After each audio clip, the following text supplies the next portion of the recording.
2018-এ, সেখানে পলিটিসাইজেশন নিয়ে কোনো বক্তব্য নেই। সিভিল সার্ভেন্ট কন্ডাক্ট রুল যেটা 1979-তে আছে, সেখানে এই রাজনীতিতে অংশগ্রহণ নিয়ে খুব ছেদ একটা কথা আছে, যেটা আসলে কোনো মানে দাঁড়ায় না। ডিসিপ্লিন অ্যান্ড অ্যাপিল রুলসে কিছু নেই। এই যে আমরা যে আইনি কাঠামোগুলো দাঁড় করিয়েছি, সেখানেও কিন্তু আমরা কখনো একটা গণতান্ত্রিক রাষ্ট্রে প্রশাসন কি করবে, এই যে জনহয়রানি থেকে জনবান্ধবের কথা আমরা বলছি, যে গণতান্ত্রিক শাসন ব্যবস্থায় প্রশাসনের ভূমিকাটা কী হবে। জাস্ট আমি যেহেতু আরও বক্তব্য বললাম, আমি জাস্ট দুটো উদাহরণ দিয়ে শেষ করি। আপনি যদি ইউকের সিভিল সার্ভিস দেখেন, সেখানে একটা সিভিল সার্ভিস কোড বলে একটা জিনিস আছে। সেখানে খুব স্পষ্টভাবে বলা আছে যে একজন সিভিল সার্ভেন্ট এই কোডগুলো ফলো করবেন, যার মধ্যে পলিটিক্যাল নিউট্রালিটি একটা, যার মধ্যে ইন্টিগ্রিটি একটা, এবং সেখানে খুব স্পষ্ট করে বলা আছে যে পলিটিক্যাল নিউট্রালিটি বলতে কী বোঝানো হয়। আপনি যদি ভুটানের সিভিল সার্ভিস দেখেন, আমি একদম ভুটানে চলে আসছি, সেখানে খুব স্পষ্টভাবে এই সিভিল সার্ভিস কোড আছে, যেখানে বলা আছে যে অনেস্টি মানে আসলে কী বোঝায়, এবং সেখানে খুব স্পষ্টভাবে বলা আছে যে সিভিল সার্ভেন্ট এই কাজগুলো করবেন, এই কাজগুলো করবেন না, ডু আর ডোন্ট আলাদা করা আছে। পলিটিক্যাল কম্পিটেন্সের জায়গায় সেটা বলা আছে, ইউরোপিয়ান ইউনিয়নে সেটা বলা আছে, হংকংয়ের সিভিল সার্ভিস দেখেন সেটা বলা আছে। আমাদের কি এরকম কিছু আছে? আমাদের কি এরকম কিছু আছে যেটা ব্যবহার করে কোনো রাজনীতিবিদ যখন ইউএনওকে বা ডিসিকে বা সেক্রেটারিকে, জয়েন্ট সেক্রেটারি, অ্যাডিশনাল সেক্রেটারি যাকে হোক বললেন এটা করার, এমন কিছু কি আছে যেটা দেখিয়ে আমাদের সিভিল সার্ভেন্ট বলতে পারবেন যে এটা যদি আমি করি তাহলে আমার এই কোডটা ভায়োলেট হচ্ছে? এরকম কোনো কিছু আমরা তাকে দেইনি। এইরকম কোনো ধরনের চিন্তাভাবনাই আশ্চর্যজনকভাবে আমাদের মাথায় আসেনি যে গণতন্ত্রে আমাদের হচ্ছে সিভিল সার্ভিস অবশ্যই রাজনৈতিক বিষয়ে অংশগ্রহণ করবে, তাহলে তার ক্ষমতায়ন আমি কীভাবে করতে পারি যাতে সে speaking truth to the power করতে পারে। এই জিনিসটা আমরা দুঃখজনকভাবে এখন পর্যন্ত আমরা জানি না যে আমাদের প্রশাসনিক সংস্কারে যারা আছেন তারা এটা নিয়ে চিন্তা করছেন কি না, কিন্তু এই আদি পাপ যেটা আছে আমার সিভিল সার্ভিসের, এইটার যদি আমি সমাধান করতে না পারি, তাহলে এরপরে প্রমোশনে চেঞ্জ করি, ট্রান্সফারে চেঞ্জ করি, যাই করি না কেন, এই প্রশ্নটার সমাধান না করলে আমরা খুব একটা আগাতে পারবো না। এখানে একটা প্রশ্ন জাগে মনে, সেটা হচ্ছে এই যে কদিন আগেও আমরা দেখলাম উপসচিব থেকে কে জেলা প্রশাসক হবেন, তাদের মধ্যে রীতিমতো হাতাহাতির ঘটনা ঘটে গেল যখন সচিবালয়ে। আসলে সুরক্ষা দিলেই প্রশাসনের একজন কর্মকর্তা সেই সুরক্ষা নিয়ে তিনি একটা ভালো কিছু বলতে চাইবেন বা তার রাজনৈতিক কর্তার সমালোচনা করবেন, নাকি যে সংস্কৃতি এতদিন ধরে চলে আসছে যে যেভাবেই হোক রাজনৈতিক কর্তাকে খুশি করে প্রশাসনে একটা সুবিধাজনক অবস্থায় যাওয়ার যে প্রবণতা, আইন করে কি সেই সংস্কৃতি পাল্টানো যায়? প্রথমত আমি যে কোডের কথা বলছি সেটা কিন্তু আইন না। আমার হচ্ছে কি প্রশাসনের দুটো ব্যাপার আছে, একটা হচ্ছে আপনি আইন করে করছেন, আরেকটা হচ্ছে প্রফেশনাল ভ্যালু, যেটা সেই ভ্যালু ইনজেকশন, যেটা ইনফর্মালি হচ্ছে কি আপনার হচ্ছে প্রশাসনের মধ্যে রাখতে হবে, সে কাজটা হচ্ছে কি আমরা করিনি। এটা হচ্ছে প্রথম কথা। দ্বিতীয় যে কথাটা আপনি যেটা বলছিলেন যে এই যে ইচ্ছাটা, দেখুন এই ইচ্ছাটা কেন হয় আমি জানি যে বেসিক্যালি হচ্ছে কি আমি যদি প্রশাসক হতে পারি তাহলে এই সুবিধাগুলো আমি পাবো, এটা তো একটা ইনসেন্টিভ আছে আমার এটা হওয়ার। তাহলে প্রথমত একটা হচ্ছে আপনার প্রফেশনাল ভ্যালু বাড়ার সাথে সাথে এই ইনসেন্টিভগুলো আপনাকে কাট করতে হবে। এখন ইনসেন্টিভগুলো আমি কাট করতে পারি কিভাবে? আইন তো একটা হতে পারে, বাট আইন দিয়ে হবে না। আমাদের যেটা করতে হবে যে একই সাথে এই প্রশাসনের জবাবদিহিতার যে ব্যাপারটা, সেইটাকে আমরা যে কনস্টিটিউশনাল রিফর্ম করছি, সেখানে হচ্ছে গিয়ে সংসদের স্থায়ী কমিটি যারা আছে তার ক্ষমতাটা বাড়াতে হবে, যাতে সে হচ্ছে গিয়ে প্রশাসনের এই ধরনের কোনো ঘটনা যদি ঘটে সেটার জবাবদিহিতা সে ইনশিওর করতে পারে। আমি আপনাকে একটা ছোট্ট উদাহরণ দিই যে গত 4-5 বছরে দেখুন আমাদের কিন্তু পার্লামেন্টারি স্ট্যান্ডিং কমিটি আছে। আপনি একটু খোঁজ নিয়ে দেখুন যে পার্লামেন্টারি স্ট্যান্ডিং কমিটিগুলো যখন সেশনে বসেছে কতবার সচিব এসেছেন। আপনি খুব কম ক্ষেত্রেই দেখবেন যে সচিব আসেননি, তিনি একজন প্রতিনিধিকে পাঠিয়েছেন। তা আমাদের জনপ্রতিনিধিরা যদি এই ব্যাপারে নিশ্চিত না হন যে একজন সচিবের জবাবদিহিতা নিশ্চিত করা হচ্ছে আমার রেসপন্সিবিলিটি, তাহলেও কিন্তু আইন দিয়ে আপনি করতে পারবেন না। ওই জায়গা থেকে হচ্ছে গিয়ে এই ভ্যালুড কোয়েশ্চেনগুলো আসে। আমি নিজে একটা স্থায়ী কমিটির মিটিংয়ে উপস্থিত ছিলাম, আশ্চর্যজনকভাবে ওই মিটিংয়ে সচিব উপস্থিত হওয়ার পরে এমপিরা দাঁড়িয়ে গেলেন। যাদের কাজ হচ্ছে জবাবদিহিতা নিশ্চিত করা, তারা সচিবকে দেখে দাঁড়িয়ে গেলেন, কারণ সচিবের কাছে তাদের অনেক কিছু চাওয়ার আছে। এখন এই ক্ষেত্রে ওই যে কনস্টিটিউশনাল রিফর্ম কমিশনের সাথে অ্যাডমিনিস্ট্রেটিভ রিফর্ম কমিশনের একটা কানেকশন করা দরকার, যে আমি এই সংসদীয় কমিটির মাধ্যমে জবাবদিহিতার যেই ব্যাপারটা, এটাকে আমি কতখানি শক্তিশালী করতে পারি, সেখানে বিরোধী দলের অংশগ্রহণ আমি কতখানি বাড়াতে পারি, সেখানে হচ্ছে গিয়ে আমি কতখানি অপরচুনিটি বা টুলস তৈরি করতে পারি যাতে হচ্ছে গিয়ে সরকারি কর্মকর্তাদের আমি ধরতে পারি যদি তারা হচ্ছে রুলগুলো ভায়োলেট করে। তাহলে ওই যে ইনসেন্টিভটার কথা বলছিলাম, যে আমি আমি হচ্ছে দুর্নীতি করতে চাই, সেই ইনসেন্টিভটা আমি কমাতে পারবো। সেই ইনসেন্টিভটা যদি আমার কমে যায়, তখন কিন্তু হচ্ছে গিয়ে আমি নিশ্চিত হব আমার প্রফেশনাল ভ্যালুটাকে, কারণ আমি জানি তখন আমার প্রমোশনের উপায় হচ্ছে আমার ভ্যালু অনুযায়ী কাজ করা, আমার বস বা আমার রাজনৈতিক নেতা যা বলছেন সেই অনুযায়ী কাজ করা না, বরং হচ্ছে গিয়ে আমার সংসদ থেকে আমি এই জায়গায় একটা ঝামেলার জায়গায় পৌঁছাতে পারি। তাহলে এই দুইটা কমিশনের কাজের মধ্যে একটা সমন্বয় দরকার। আমার হচ্ছে গিয়ে একটা ভিশন তৈরি করা দরকার, আমি আসলে কি সিভিল সার্ভেন্ট গণতান্ত্রিক শাসন ব্যবস্থায় চাচ্ছি, এবং এটা তো একদিনে হবে না। Once we start practicing this, তখন হয়তো হচ্ছে কি এই ভ্যালুগুলো ইনজেক্টিং হবে। But we need to start. আমরা 50 বছর দেরি করে ফেলেছি, আমরা এখনও এই ভিশনটাই ঠিক করতে পারিনি, এই কাঠামোটাই দাঁড় করাতে পারিনি। সো এটা করলে আমরা সামনে আগুনের রাস্তাটা শুরু করতে পারি। অনেক ধন্যবাদ। দর্শক সারি থেকে আরো কারো মন্তব্য শুনতে চাই। সামনে একজন হাত তুলেছিলেন, তারটা এই ফাঁকে শুনবো, আপনারটা এরপরে আসছে। আসসালামু আলাইকুম। আমি খুব সংক্ষেপে 3টা কথা বলবো। ব্রিটিশ আমলে বাংলাদেশ ছিল কলোনি, বাংলাদেশ ভারত পাকিস্তান সরকার। তো ব্রিটিশ আমলে যে আইনগুলো হয়েছিল তারা সেই আঙ্গিকে আইনটা করেছিল। অনেকগুলো আইন নিঃসন্দেহে ভালো ছিল, স্টিল ভালো আছে।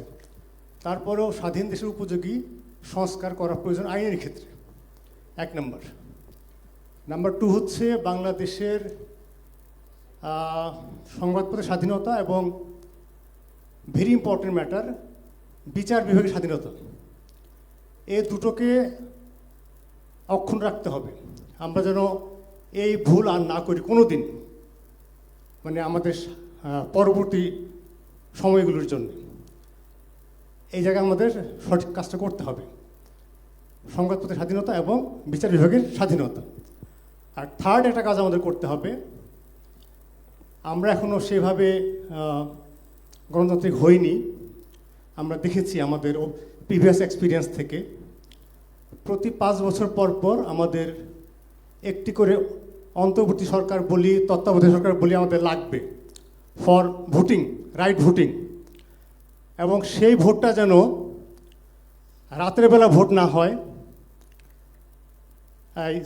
ব্যালট বাক্স ছিনতাই, জোর করে সিল মারা, ইভেন রাতের বেলা সন্ধ্যাবেলা ইলেকশন কমিশনে যেন কোনো ম্যানিপুলেশন না হয়, জিতে গেছে এক্স, ওখান থেকে ঘোষণা করবে ওয়াই জিতেছে, এরকম যেন না হয়। এই 3টা কাজ যদি আমরা করতে পারি, আইন সংস্কার, আমাদের আইনের শাসন, দ্যাট ইজ বিচার বিভাগ স্বাধীনতা এবং সংবাদপত্রের স্বাধীনতা, থার্ড হচ্ছে আমাদের যেন ভোটিং রাইট 100% অ্যাসিওর করা যায়। আমরা যদি 3টা কাজ করতে পারি, বাংলাদেশ সব ঠিক হয়ে যাবে, আমরা সঠিক পথে এগিয়ে যাব ইনশাল্লাহ। Thank you so much. অসংখ্য ধন্যবাদ আপনাকে। এই পর্যায়ে জনাব সুজাউদ্দিন আহমেদ, আপনার কাছে আসতে চাই। আচ্ছা, বোধহয় একটা মাইক্রোফোন। জি, এখানে অনেকগুলো বিষয় সামনে চলে এসেছে, সেগুলো নিয়ে কথা বলতেই পারেন। আর আপনার কাছে যেটা জানতে চাই বিশেষ করে, সেটা হচ্ছে এই 5ই অগস্টের পরিবর্তনের পর থেকেই একটা কথা খুব জোরে সোরে অন্যান্য ক্যাডার থেকে বলা হচ্ছে যে মূল ক্ষমতাটা থেকে গেছে প্রশাসন ক্যাডারের কাছে, এবং অন্যান্য ক্যাডারকে এখানে বৈষম্যের শিকার হতে হচ্ছে, এবং এই কারণে একটা ক্যাডারের কাছে যখন পুরো ক্ষমতাটা কক্ষিগত হয়, সেখানে দলীয়করণ বলুন বা অন্যান্য দুর্নীতির সম্ভাবনা বেড়ে যায়। আপনার ভাবনাগুলো শুনতে চাই। আসসালামু আলাইকুম। সবাইকে, এখানে উপস্থিত সবাই অনেক জ্ঞানী লোক, সবাইকে আমার সালাম। আমার নিজের অত পাণ্ডিত্য নেই, যেরকম প্রফেসর সাহেব বলেছেন, কিন্তু আমি যেটা বলতে পারি সেটা হচ্ছে, যেটা আমার ফর মেনি ইয়ার্স অফ চাকরিতে যেটা আমার অবজারভেশন বা এক্সপেরিয়েন্স, যে কথাটা বললেন সঞ্চালক, যে হ্যাঁ, প্রশাসনে এখন প্রায় বোধহয় 32টা ক্যাডার না 29টা, আমার ঠিক মনে নেই। সবচেয়ে ইম্পর্টেন্ট ক্যাডার অফকোর্স যেটা প্রশাসনিক ক্যাডার। এর কারণ আছে, ব্রিটিশ আমল থেকে ক্ষমতাটা হচ্ছে ম্যাজিস্ট্রেটের হাতে। ডিস্ট্রিক্ট ম্যাজিস্ট্রেট তখন বলতো জেলা collector and also district magistrate. Police ছিল তার আন্ডারে, এখন অবশ্য নাই। তো সুতরাং তাদের ক্ষমতাটা অবশ্যই সবসময় বেশি ছিল, এবং ক্যাডারও এত ছিল না। আপনারা জানেন ক্যাডার কম্পোজিশন হয়েছে 1980-তে, মেনি ক্যাডার, অনেকগুলো ক্যাডার তৈরি হলো, সেখানে গঠন হলো। যদিও বলা আছে যে সবাই সমান, কিন্তু বাস্তবে মানে all are equal, but some are more equal আর কি, এই আর কি, এটা বাস্তব। তো এখানে যেটা, যেমন ধরেন সচিবালয়ে যখন আপনি প্রমোশন হয়, যেহেতু সংস্থাপন মন্ত্রণালয়টা থাকে প্রশাসন ক্যাডারের আন্ডারে, ক্যাবিনেট সেক্রেটারি ন্যাচারালি প্রশাসনিক ক্যাডারের, তো উনি এনশিওর যাতে প্রমোশনের অলমোস্ট 80% অ্যাডমিন ক্যাডার যেটা বলা হয় সেটা হয়। এখনও তাই, আপনি যদি সচিবদের নাম্বার দেখেন দেখবেন মেজরিটি অ্যাডমিন ক্যাডারের। একই ব্যাচের আমি বেসিক্যালি তথ্য ক্যাডারের, ওখান থেকে সচিব হয়েছে। মুর্তজা সাহেব তো মনে হয় জানেন না, আমি পিআইও ছিলাম এক সময়, প্রধান তথ্য অফিসার ছিলাম অনেক আগে। তো যেমন এক ছেলে 13 ব্যাচের ফার্স্ট বয়, ইনফরমেশনের ফার্স্ট বয়, ও বেচারা এখনও জয়েন্ট সেক্রেটারি। তো ওর ব্যাচমেট, ওর জুনিয়র বোধহয় এখন সেক্রেটারি। তো এখন কিছু করার নেই, এখন এটা পরিবর্তন কোনো পলিটিক্যাল গভর্নমেন্টই করেননি, বা সামনে করবেন কিনা আমার সন্দেহ আছে। এটা অনেক বড় বিষয়, আমি এটা নিয়ে এখানে আলাপ করতে যাব না, কারণ কথাটা সত্য। অবশ্যই এটার একটা পরিবর্তন দরকার, একটা হাউসলাইসে একটা মানে কমন গ্রাউন্ড। আমি একবার একটা সাজেশন দিয়েছিলাম যে আর্মিতে কিন্তু একটা সিম্পল সিস্টেম আছে, কমন র্যাঙ্ক স্ট্রাকচার। আপনারা যারা আর্মি সম্বন্ধে জানেন, ওখানেও বিভিন্ন কাডার আছে, ইনফ্যান্ট্রি, আর্মার, আর্টিলারি। এবং আর্মি চিফ কিন্তু ফাইটিং আর্মস ছাড়া কখনোই হয় না, পৃথিবীর কোনো দেশেই খুব রেয়ার। সাপ্লাই কোর বা অর্ডিন্যান্স কোর থেকে আর্মি চিফ হবে না, বা রিমাউন্ড ভেটেরিনারি নাকি ওখান থেকে হবে না। বাট র্যাঙ্ক স্ট্রাকচার সেম সব, এখানে কিন্তু সেটাও না। তাতে একটা অনেকে মানে ইগোসেন্ট্রিক ইচ্ছে পড়ে। এখন যেমন ধরেন কিছু কিছু মানে জিনিসটা মোর অফ ইগোসেন্ট্রিক বলতে মিন করছি কে কারে স্যার বলবে, আমি জিনিসটা এভাবে বলছি কে কারে স্যার বলবে আর কি, অনেকটা এরকম দাঁড়ায়।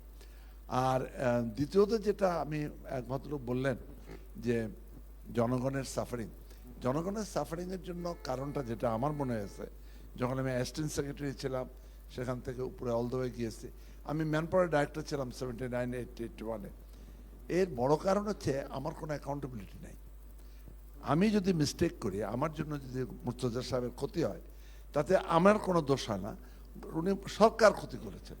তা আমি মিনিস্ট্রিতে সিনিয়র অ্যাসিস্ট্যান্ট সেক্রেটারি 82-তে, আমার এক ডিএস উনি মারা গেছেন বোধহয়, নাম বলতে চাই না। আমি বললাম যে স্যার আপনি যে এই ফাইলটা যে দিলে হবে, এ তো বিভিন্ন জায়গায় আপনি পাঠাচ্ছেন মতামতে, আমি তো দায়িত্ব নেব না। আমি কেন দায়িত্ব নেব, সরকার দায়িত্ব নেবে। এই উনি দায়িত্ব নেবেন না, তো আমি দায়িত্ব নেব না, উনি দায়িত্ব নেবেন না, তো সবাই আমরা দায়িত্ব। কারণ এখানে আইনে খুব ক্লিয়ার কাট নাই। প্রাইভেট সেক্টরে কি হয়, যদি এটা পার্সোনাল কোম্পানি হতো, এটা সুজার জন্য এই ডিলেটা কোম্পানির লস বা তা আমার চাকরিটা চলে যেত না, বাবার ফাইন হতো। গভর্নমেন্টে কিন্তু কোনো দায়িত্ব নাই। তা আপনাকে ক্লিয়ারলি দায়িত্বটার অ্যাকাউন্টেবিলিটি অ্যারেঞ্জমেন্ট করতেই হবে সামনে, যদি আপনি চান জনগণের সাফারিংটা দূর করতে। কারো কিন্তু কোনো দায়িত্ব নাই। এবং দায়িত্ব, আমি আরেকটা ছোট্ট একটা উদাহরণ দিয়ে শেষ করি, যেহেতু আমি ম্যান পাওয়ার ডাইরেক্টর ছিলাম। আমি যখন ম্যান পাওয়ার ডাইরেক্টর, এই যে বিদেশে যারা ক্লিয়ারেন্স নিতে হয় আপনি জানেন, আপনি চাকরি নিয়ে গেলে ম্যান পাওয়ার, তো সেটা আমার লেভেলেই হয়ে যেত। আমি যখন ওই মন্ত্রণালয়ের দায়িত্বে প্রায় অনেক বছর পরে, আমি দেখি এখন মন্ত্রী লাগে। এখন রুলস অফ বিজনেসে ক্লিয়ার কাট বলা আছে যে কে কোনটা করবে। এখন আপনি আমরা মানি না। এখন ওইটা 500 লোক যাচ্ছে, এটা যদি সচিবালয়ে না আসে তো আমারও তো কোনো ইম্পর্টেন্স থাকবে না, তাই না? ব্যুরো ডাইরেক্টরি যদি দিয়ে দিতে পারে, তো তার জন্য ব্যুরোক্রেসিও বিরাট এক্সপ্যান্ড হয়েছে। ব্যুরো ম্যান পাওয়ারে আপনি দেখবেন হিউজ। তো এখন আপনারা যারা এটা নিয়ে সংস্কার নিয়ে চিন্তা করছেন, ট্রাই টু ফিক্স রেসপন্সিবিলিটি, যে এভরিবডি তার চেয়ারে স্পেসিফিক রেসপন্সিবিলিটি। এই ডিলের জন্য কে, এই ক্ষতির জন্য কে, তার পানিশমেন্ট হতে হবে। তাহলে দেখবেন, আর এখানে পানিশমেন্টটা সবসময় লোয়ার লেভেলে, বুঝতে পারছেন? সবসময় ওই বেচারা কেরানি বা পিয়নের। যদি সময় থেকে আমি আরেকটা উদাহরণ দিতে পারি এই ব্যাপারে, দিব আরেকটা ছোট্ট উদাহরণ দিই। সেটা হলো সার্ক ইনফরমেশন মিনিস্টার্স কনফারেন্স, বুঝতে পারছেন? I had nothing to do, আমি তখন মাস কমিউনিকেশনের ডিজি। এটা বোধ হয় কোন সালে, 97-এ হলো না মুর্তজা সাহেব? তো আমি চুপ করে বসে আছি এক মিটিং এর কোণে, আমি কথা হঠাৎ করে আমার সেক্রেটারি এরা বললেন, মন্ত্রীরে, ফরেন মিনিস্টারে, স্যার ওরা দায়িত্ব দেন পুরা তদারক করতে। খামাখায় ঝামেলার মধ্যে পড়তে চাচ্ছিলাম না। আমি এমনি তখন খুব বিপদে ছিলাম নিজের চাকরি নিয়ে, যে কোনো কাজ, সেটা আরেক কারণ, পলিটিক্যালি আইডেন্টিফাই যাক যে। তো সেটা চেক করতে যায়, দেখি সোনাগাঁয় ব্যাংকোয়েট হবে। তখন Indian information minister Sushma Sushma কি নাম তো না, সুষমা স্বরাজ, হ্যাঁ। আমি জানি অত্যন্ত কঠিন মৌলবাদ হিন্দু উনি শুধু ভেজিটেরিয়ান না, খুবই কনজারভেটিভ হিন্দু। আমি দেখি তার টেবিলে বিফ, আই ওয়াজ হরিফাইড। আমি ও তো টেবিল থেকে হাঁটা দিয়ে চলে যাবে, তা আমি বলবো এখানে বিফ তো দূরের কথা, মানে ইভেন মাটনও থাকতে পারবে না। আর ওনার জন্য the must B a separate vegetarian menu. এটা বলে দিদেন, এটা ওভারঅল দায়িত্বে যিনি ফরেন মিনিস্ট্রির অ্যাডিশনাল সেক্রেটারি, ওনার বললাম যে এটা that's not my responsibility, I have stuffs to look into that. তো উনি তো দায়িত্ব নেবেন না, কিন্তু দায়িত্ব ওনার চলে যাওয়া হচ্ছিল চাকরিটা। কারণ সুষমা স্বরাজ যদি দেখতেন যে তার মানে টেবিলে বিফ সার্ভ হচ্ছে, উনি হাঁটা দিয়ে চলে যেতেন। তো এই জন্য বললাম যে ইন্ডিভিজুয়াল এখানে দায়িত্বটা ওনার কোনো অসুবিধা নাই, ওই অ্যাডিশনাল ফরেন সেক্রেটারি সাহেব তার কোনো মানে উনি ওনার কেরানি বা পিএ কে বলেছেন অ্যারেঞ্জ করতে, so he has no responsibility. তো আপনারা দায়িত্বটা প্রত্যেকের দায়িত্ব হতে হবে, এভরিবডি। Thank you. অনেক ধন্যবাদ। দর্শক সারি থেকে আরেকটা প্রশ্ন, এখানে একজন হাত তুলেছেন এর মধ্যে। জি, ওকে, গুড আফটারনুন। আমি যদি আমার পরিচয় দিই, আমি শওকত বেগম, আমি একজন ইন্টারন্যাশনাল ডেভেলপমেন্ট প্রফেশনাল। আমি এখানে এসেছি আসলেই এই সেশনটা আমি মনে করেছি কিছু কথা বলবার আছে, যেমন বলছেন আপনারা। আমি যেহেতু দীর্ঘ সময় ডেভেলপমেন্ট সেক্টরে কাজ করছি, তো যে কারণে আসলে শুধু একা একা তো না, গভর্নমেন্টের সাথেই কাজ করতে হয়।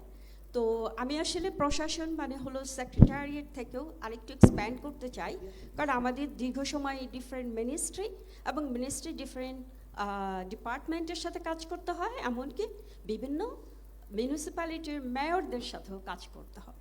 তো আমাদের যে এক্সপেরিয়েন্স, মনে হয় আমার এবং আমার মতো যারা কাজ করেন, যে যখনই আমরা যে মিনিস্ট্রি বা ডিপার্টমেন্টে যাই, কারণ আমরা যেহেতু ডেভেলপমেন্ট সেক্টরে, আমরা ডেফিনেটলি কোনো না কোনো time bound awarded program and projects implement করি।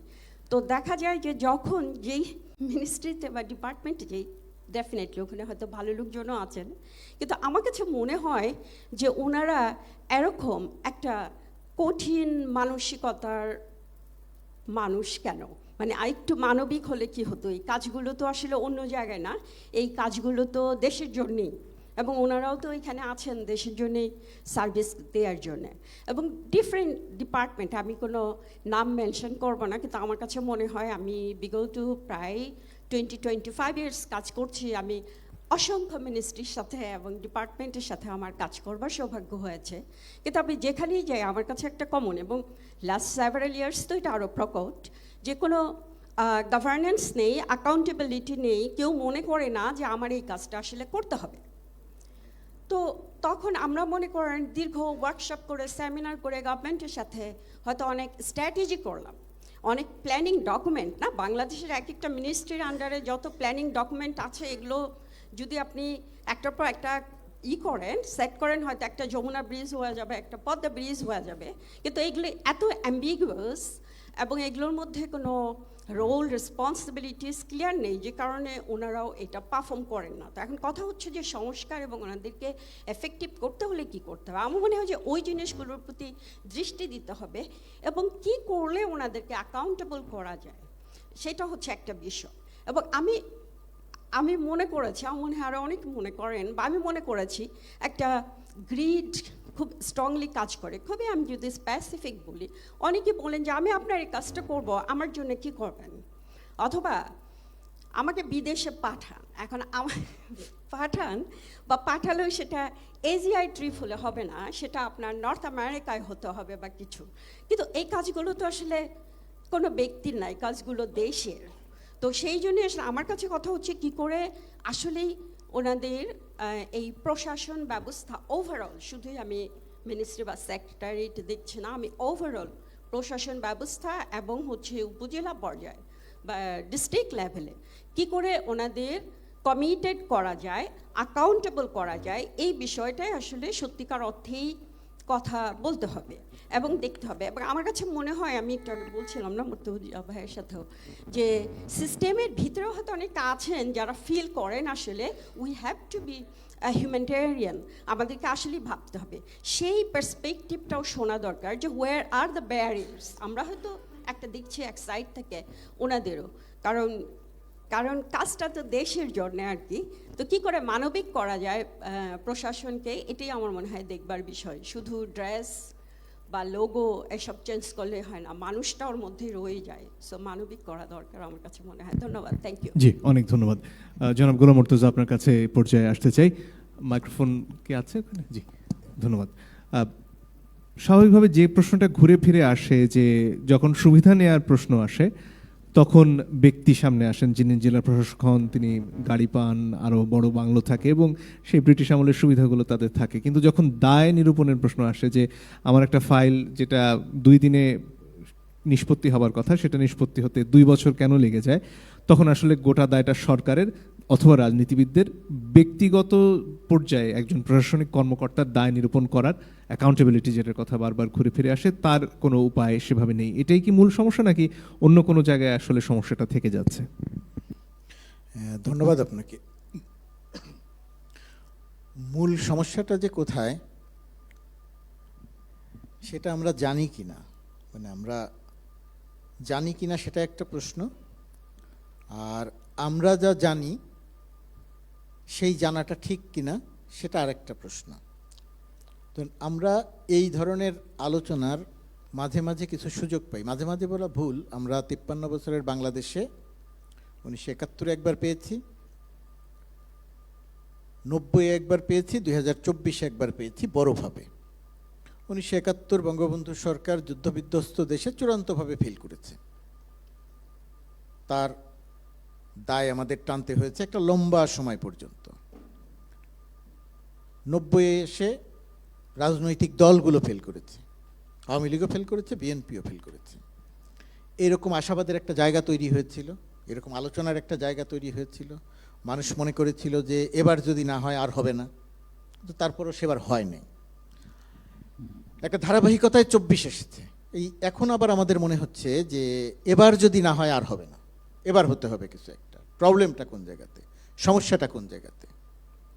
এই যে একটু আগে যে কথা বলল ডেভেলপমেন্ট সেক্টরের কথা, এই প্রশাসনের যারা কাজ করছেন তাদের যেমন জবাবদিহিতার আওতায় আনা দরকার, জবাবদিহিতার আওতায় আসা দরকার, সেরকম সাংবাদিক হিসেবে আমারও জবাবদিহিতার আওতায় আসা দরকার। ডেভেলপমেন্ট সেক্টরে যারা কাজ করছেন তাদেরও জবাবদিহিতার আওতায় আসা দরকার।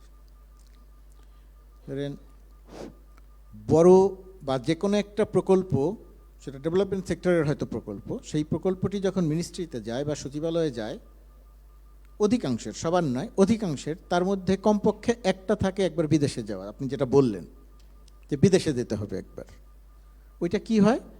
ওইটা ডেভেলপমেন্ট সেক্টর আপোস করেন, অথবা ওই প্রশাসনিক কর্মকর্তাদেরকে তিনি ঘুষ দেন, তারা ঘুষ দেন। কেন ঘুষ দেন? তাদের দিক থেকে একটা যুক্তি থাকে যে এটা যদি না রাখা হয় তাহলে এই প্রকল্পটা পাস হবে না। ক্যাপাসিটি বিল্ডিং, এটা 2 দিকের দায়। এই দায়টা শুধু আমলাতন্ত্রের নয়, এই দায়টা শুধু প্রশাসনের নয়, এই দায়টা একই রকমভাবে ডেভেলপমেন্ট সেক্টরে যারা কাজ করছেন তাদেরও। আমলা যাবেন, প্রশাসনের কর্মকর্তারা যাবেন, 2 জন 3 জন 4 জন 5 জন, একই রকমভাবে ডেভেলপমেন্ট সেক্টর থেকেও যাবেন 10 জন 15 জন 20 জন।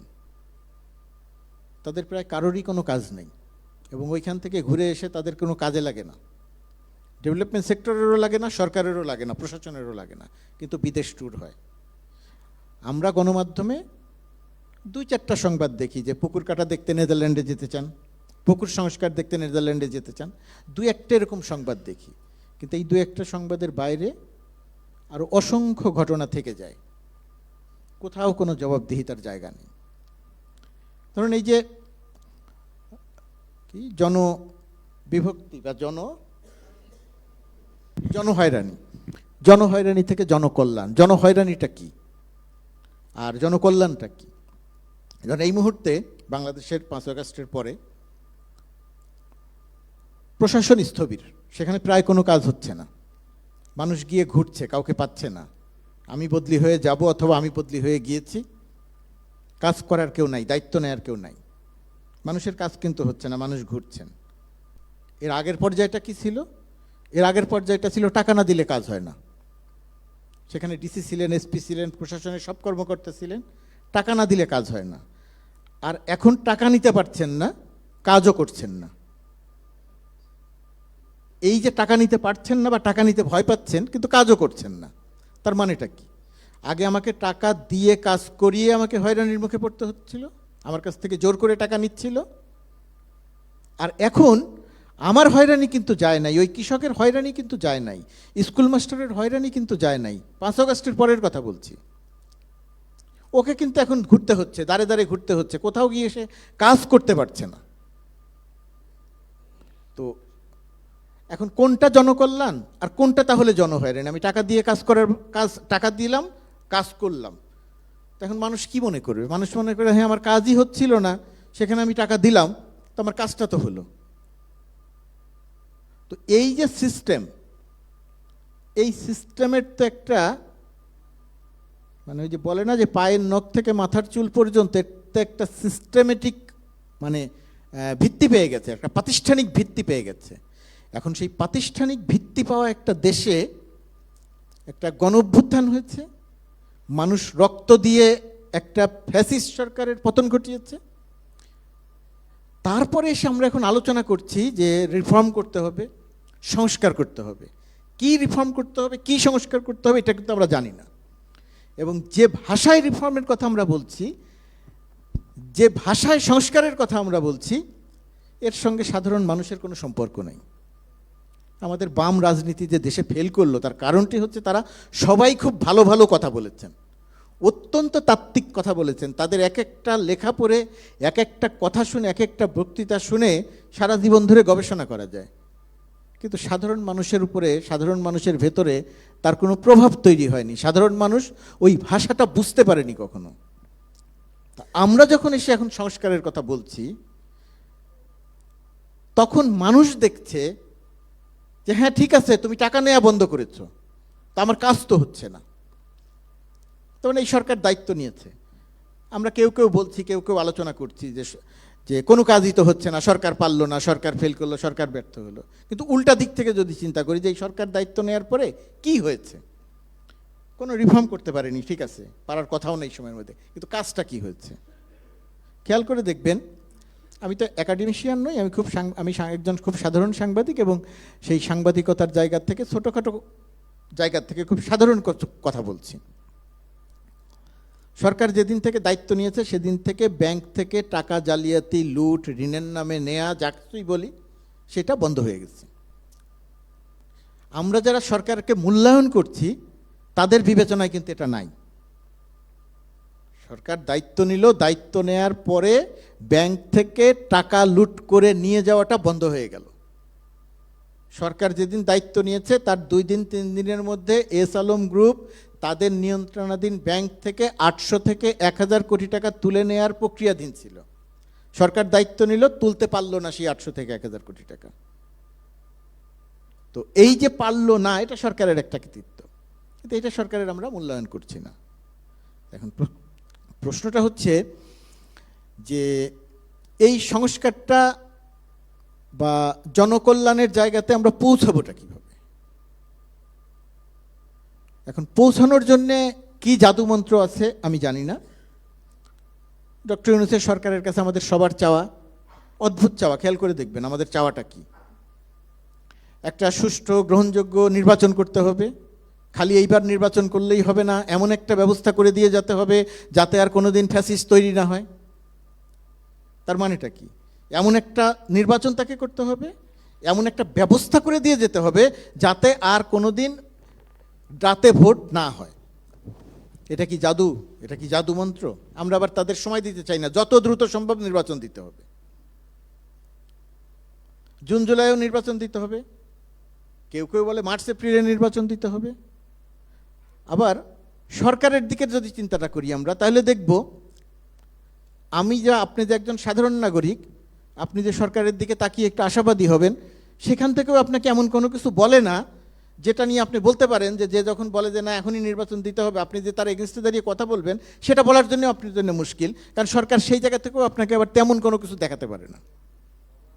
তো এরকম একটা জায়গাতে আমরা আটকে আছি। এখন সেই আটকে থাকার জায়গা, আশাবাদের জায়গা এখনও আমাদের আছে, কিন্তু অনেকে বলবে যে আমি হতাশার কথা বলছি। আমার কাছে মনে হচ্ছে যে আমরা যে গতিতে আগাচ্ছি, যেদিকে আগাচ্ছি, দিন শেষে গিয়ে, সময় শেষে গিয়ে আমাদের খুব বেশি আশাবাদী হওয়ার জায়গা তৈরি করে যাবে বর্তমান সরকার, সেই সম্ভাবনা আমার কাছে মনে হচ্ছে অনেক কম। অথচ ডক্টর ইউনূসের এই সরকারের সফল হওয়া মানে অত্যন্ত জরুরি, অত্যন্ত জরুরি সফল হওয়া। কারণ 53 বছর মোটেই কম সময় নয়। আমরা যে জনসংখ্যাগত সুবিধায় আছি সেই সুবিধাটা আমি কম বেশি আর 10 থেকে ম্যাক্সিমাম 15 বছর পাবো। 15 বছর পর্যন্ত আমাদের সবচেয়ে সক্ষম মানুষের সংখ্যা সবচেয়ে বেশি থাকবে। তারপরে গিয়েই আমাদের সম্পদের জায়গায় দায় বাড়বে। মানুষ হয়ে যাবে তখন দায়। এখন মানুষ আমাদের সম্পদ, তখন হয়ে যাবে দায়। কিন্তু আমরা সম্পদটাকে কিভাবে কাজে লাগাবো সেই পরিকল্পনা আমাদের ওইভাবে নাই। ধরেন আমরা একটা প্রশাসনকে ঠিক করব কিভাবে? ধরেন আমার পরিচিত একজনের ওয়াইফের কথা বলছি। তিনি যখন ইউএনও হলেন তখন পর্যন্ত আমরা জানতাম যে তিনি মানুষের কাছ থেকে ঘুষ না নিয়ে কাজ করেন। এটা কিছুদিন পর্যন্ত চলল। তারপরে গিয়ে গল্পটা শুনলাম এরকম যে তিনি যে টাকাটা নেন না, ঘুষের টাকা ভাগ হয় সেখানে। এটা কিন্তু একজন ঘুষ নেয় না, একজন যেটা ঘুষ নেয় সেটা সেখানে পর্যায়ক্রমে ভাগ হয়। ওইখানে কেউ কিন্তু আবার অবিশ্বাস্য রকমের একটা সাম্যতা তৈরি হয়েছে। ওসি যে ঘুষ নেয় সেটা আইজি পর্যায় পর্যন্ত একটা ভাগ হয়। অবিশ্বাস্য রকমের সাম্যতা, অবিশ্বাস্য রকমের প্রাতিষ্ঠানিক ভিত্তি। তো যে ইউএনের কথা বলছিলাম, কিছুদিন পর্যন্ত তিনি নিলেন না টাকা পয়সা। তারপরে গিয়ে শুনলাম যে না, তিনি এখন টাকা পয়সা নিচ্ছেন, খাম নিচ্ছেন। কেন নিচ্ছেন? যুক্তিটা হচ্ছে আমি যদি ওটা নেই তাহলে তো অন্য কেউ নেয়। আমি তো ওইখানে থেকে দুর্নীতি বন্ধ করতে পারছি না। আমার ডিসি ঘুষ খায়, আমার তার নিচে যারা আছে তারা সবাই সেই টাকার ভাগ পায়, টাকা নেয়। বালুমহল থেকে কত টাকা আসলো সেটার হিসেব করা হয়। আমি যদি টাকা নিয়ে না আসি বা আমি যদি সেখানে গিয়ে টাকা নিয়ে না আসার প্রক্রিয়া তৈরি না করি তাহলে আমার জন্য সমস্যা হয়। তা আমি প্রক্রিয়া করে এনে দিলাম, আর সবাই মিলে ভাগ বাটোয়ারা করলো, আমার টাকাটা অন্যরা নিয়ে গেল, তা আমি এই জন্য আমিও নেই টাকাটা। এই যে এত সরল একটা অবস্থা আমাদের এই সোসাইটিতে আমরা তৈরি করেছি, সব কয়টা জায়গাতে এখানে যে কথাগুলো বললেন সবাই, সব কয়টা জায়গাতে এই প্রাতিষ্ঠানিক ভিত্তিটা তৈরি হয়েছে। এখন এর সংস্কার কিভাবে হবে? ওই যে আবুল মাল আব্দুল মুহিত আমাদেরকে বলেছিলেন যে আমলাদের বেতন বাড়িয়ে দিলাম, প্রশাসনের বেতন বাড়িয়ে দিলাম, কত 123% না কত, বেতন বাড়ানো নিয়ে আমার কোনো আপত্তি নেই। 123% বাড়িয়েছে, সেখানে 1023% বাড়ালেও আমার আপত্তি নেই। আমার যদি অর্থনীতি পারমিট করে এবং আমি আমার সরকারি কর্মচারীদের টাকা পয়সা বেশি দিব, তাতে কোনো সমস্যা নেই। তিনি আমাদের বুঝিয়েছিলেন যে এই যে বেতন বাড়িয়ে দিলাম, এখন দুর্নীতি কমবে, কাজের গতি বাড়বে। আব্দুল মুহিত জানতেন যে দুর্নীতি কমবে না বেতন বাড়ালে, কাজের গতিও বাড়বে না। তাহলে তিনি কেন বেরিয়েছিলেন? কারণ তিনি রাজনীতির ওই যে রাতের বেলা প্রশাসন তার ভোট করে দিবে, নির্বাচন করে দিবে, সেই কারণে তিনি বেতন বাড়িয়েছিলেন। আমাদেরকে বলা হয়েছিল যে কাজের গতি বাড়বে। এখন প্রশ্ন হচ্ছে এই জায়গা থেকে সংস্কারটা কিভাবে হবে? আমার মনে হয় ডক্টর ইউনূস একসময় একবার কথা বলেছিলেন যে সরকারের কিছু করতে হবে না, শুধু পথের বাধাটা সরিয়ে দিলে হবে। জনগণ কাজ করবে, সরকার বা প্রশাসন যাতে আমাকে বাধা না দেয় সেইটা করতে হবে। তার মানে চিন্তাটা ওই রকম একটা ছোট জায়গা থেকে আসতে হবে। যদি সেই ছোট জায়গা থেকে আসে তাহলে আমরা আস্তে আস্তে সামনের দিকে আগাতে পারবো। এবং একটা সিস্টেম যদি করে যাওয়া যায়, সেটা কোন প্রক্রিয়াতে করবে সেটা একটা ব্যাপার। বাট এই রকমের এই প্রশাসনিক সংস্কার, নির্বাচন কমিশন সংস্কার, স্থায়ী কোনো সমাধান এই প্রক্রিয়ার আলোচনায়, এই প্রক্রিয়ায় গঠন করে পাওয়া যাবে না। রাজনীতিবিদরা এসে কোনো সংস্কার করবে না। 53 বছরে করে নাই, তারা এখন এসে করবে না। আবার এই সরকার পুরোটা করেও যেতে পারবে না। কিন্তু অনেক ছোট জায়গা থেকে একটা প্রক্রিয়া যদি বলে যায়, তাহলে গণমাধ্যম থেকে শুরু করে সবাই হয়তো একটা জায়গাতে একটা চাপ তৈরি করতে পারবে। তাছাড়া এই সংস্কার করে আমাদের ব্যাপক কোনো পরিবর্তন করা যাবে, আমি ঠিক এই জায়গাটাতে অত আশাবাদী মানুষ হতে পারছি না।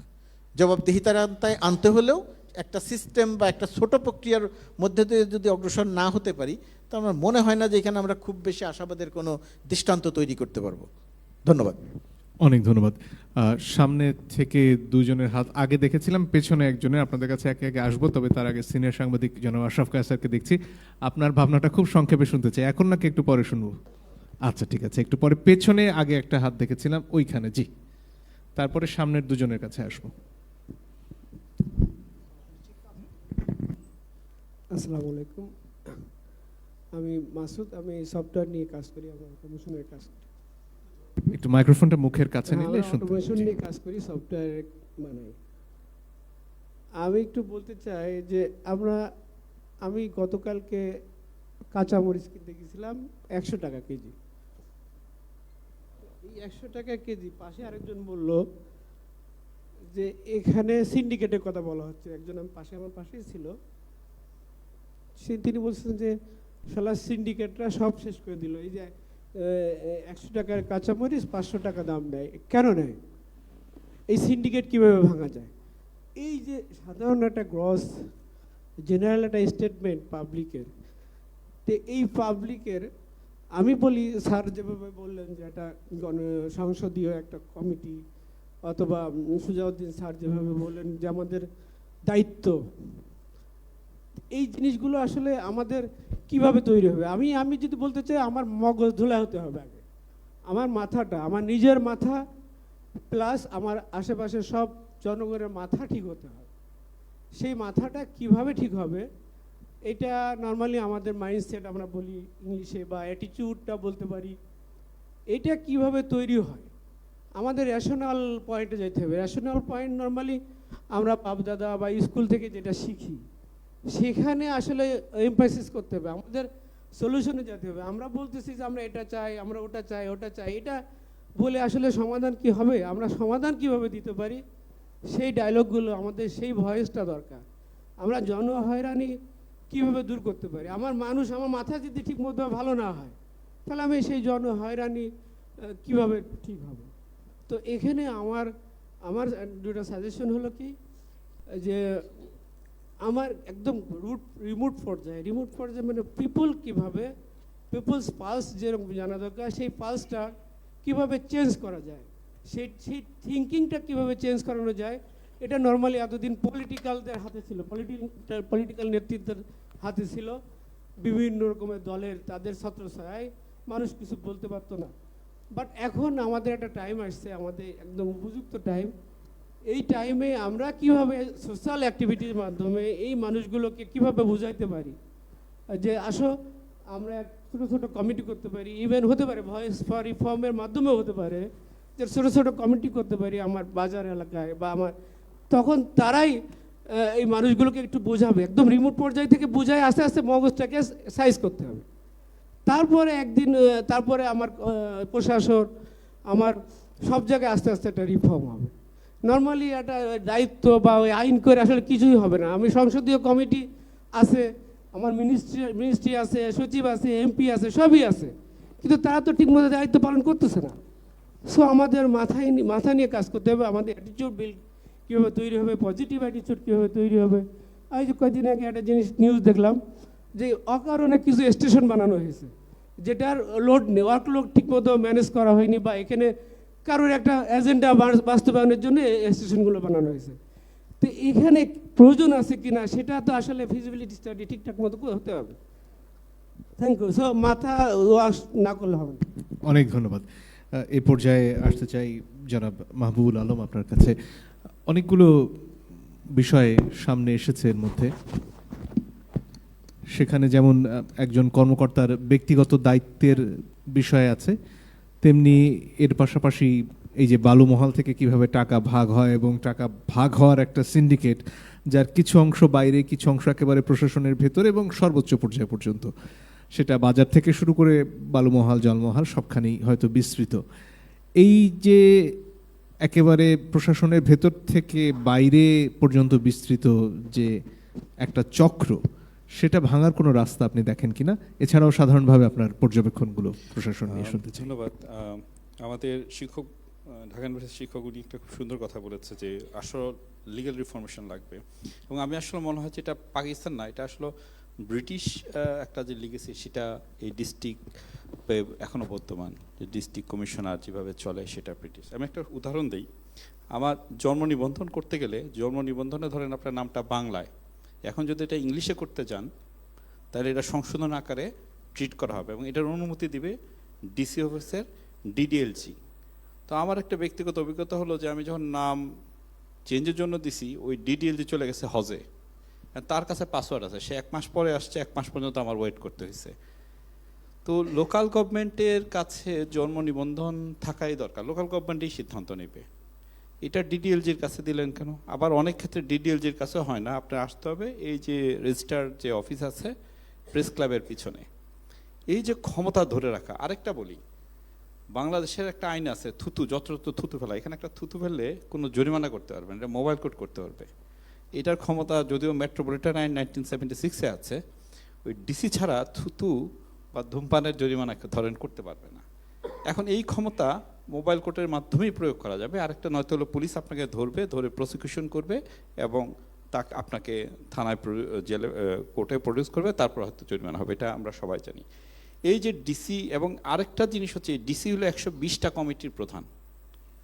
কোন ডিস্ট্রিক্ট পর্যায়ে যদি কোনো কমিটি করা হয়, এই ডিসিকে সভাপতি করতে হবে এবং ডিসি একদিনে অনেকগুলো মিটিং করে, তার কোনো মিটিংয়ে 3 মিনিট সময় দেয়।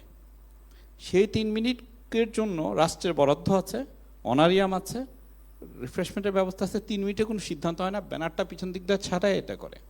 এখন আপনি কেন এটা মৎস্যের কাছে মৎস্যের দায়িত্ব দিবেন না, পর্যটনের দায়িত্ব আরেকজনের কাছে দিবেন না, লোকাল গভর্নমেন্টের কাছে আরেকজনে যাবে না? এই যে পাওয়ারটা আপনি একজনের কাছে দিয়েছেন, এইটা আপনি এই রিফরমেশন বা লিগ্যাল রিফরমেশন ছাড়া হবে না। ডিস্ট্রিক্ট কমিশনার ব্রিটিশ আমলে ব্রিটিশরা চাইতো যে তার প্রতিনিধি থাকবো, তার মাধ্যমে সে শোষণ করবে।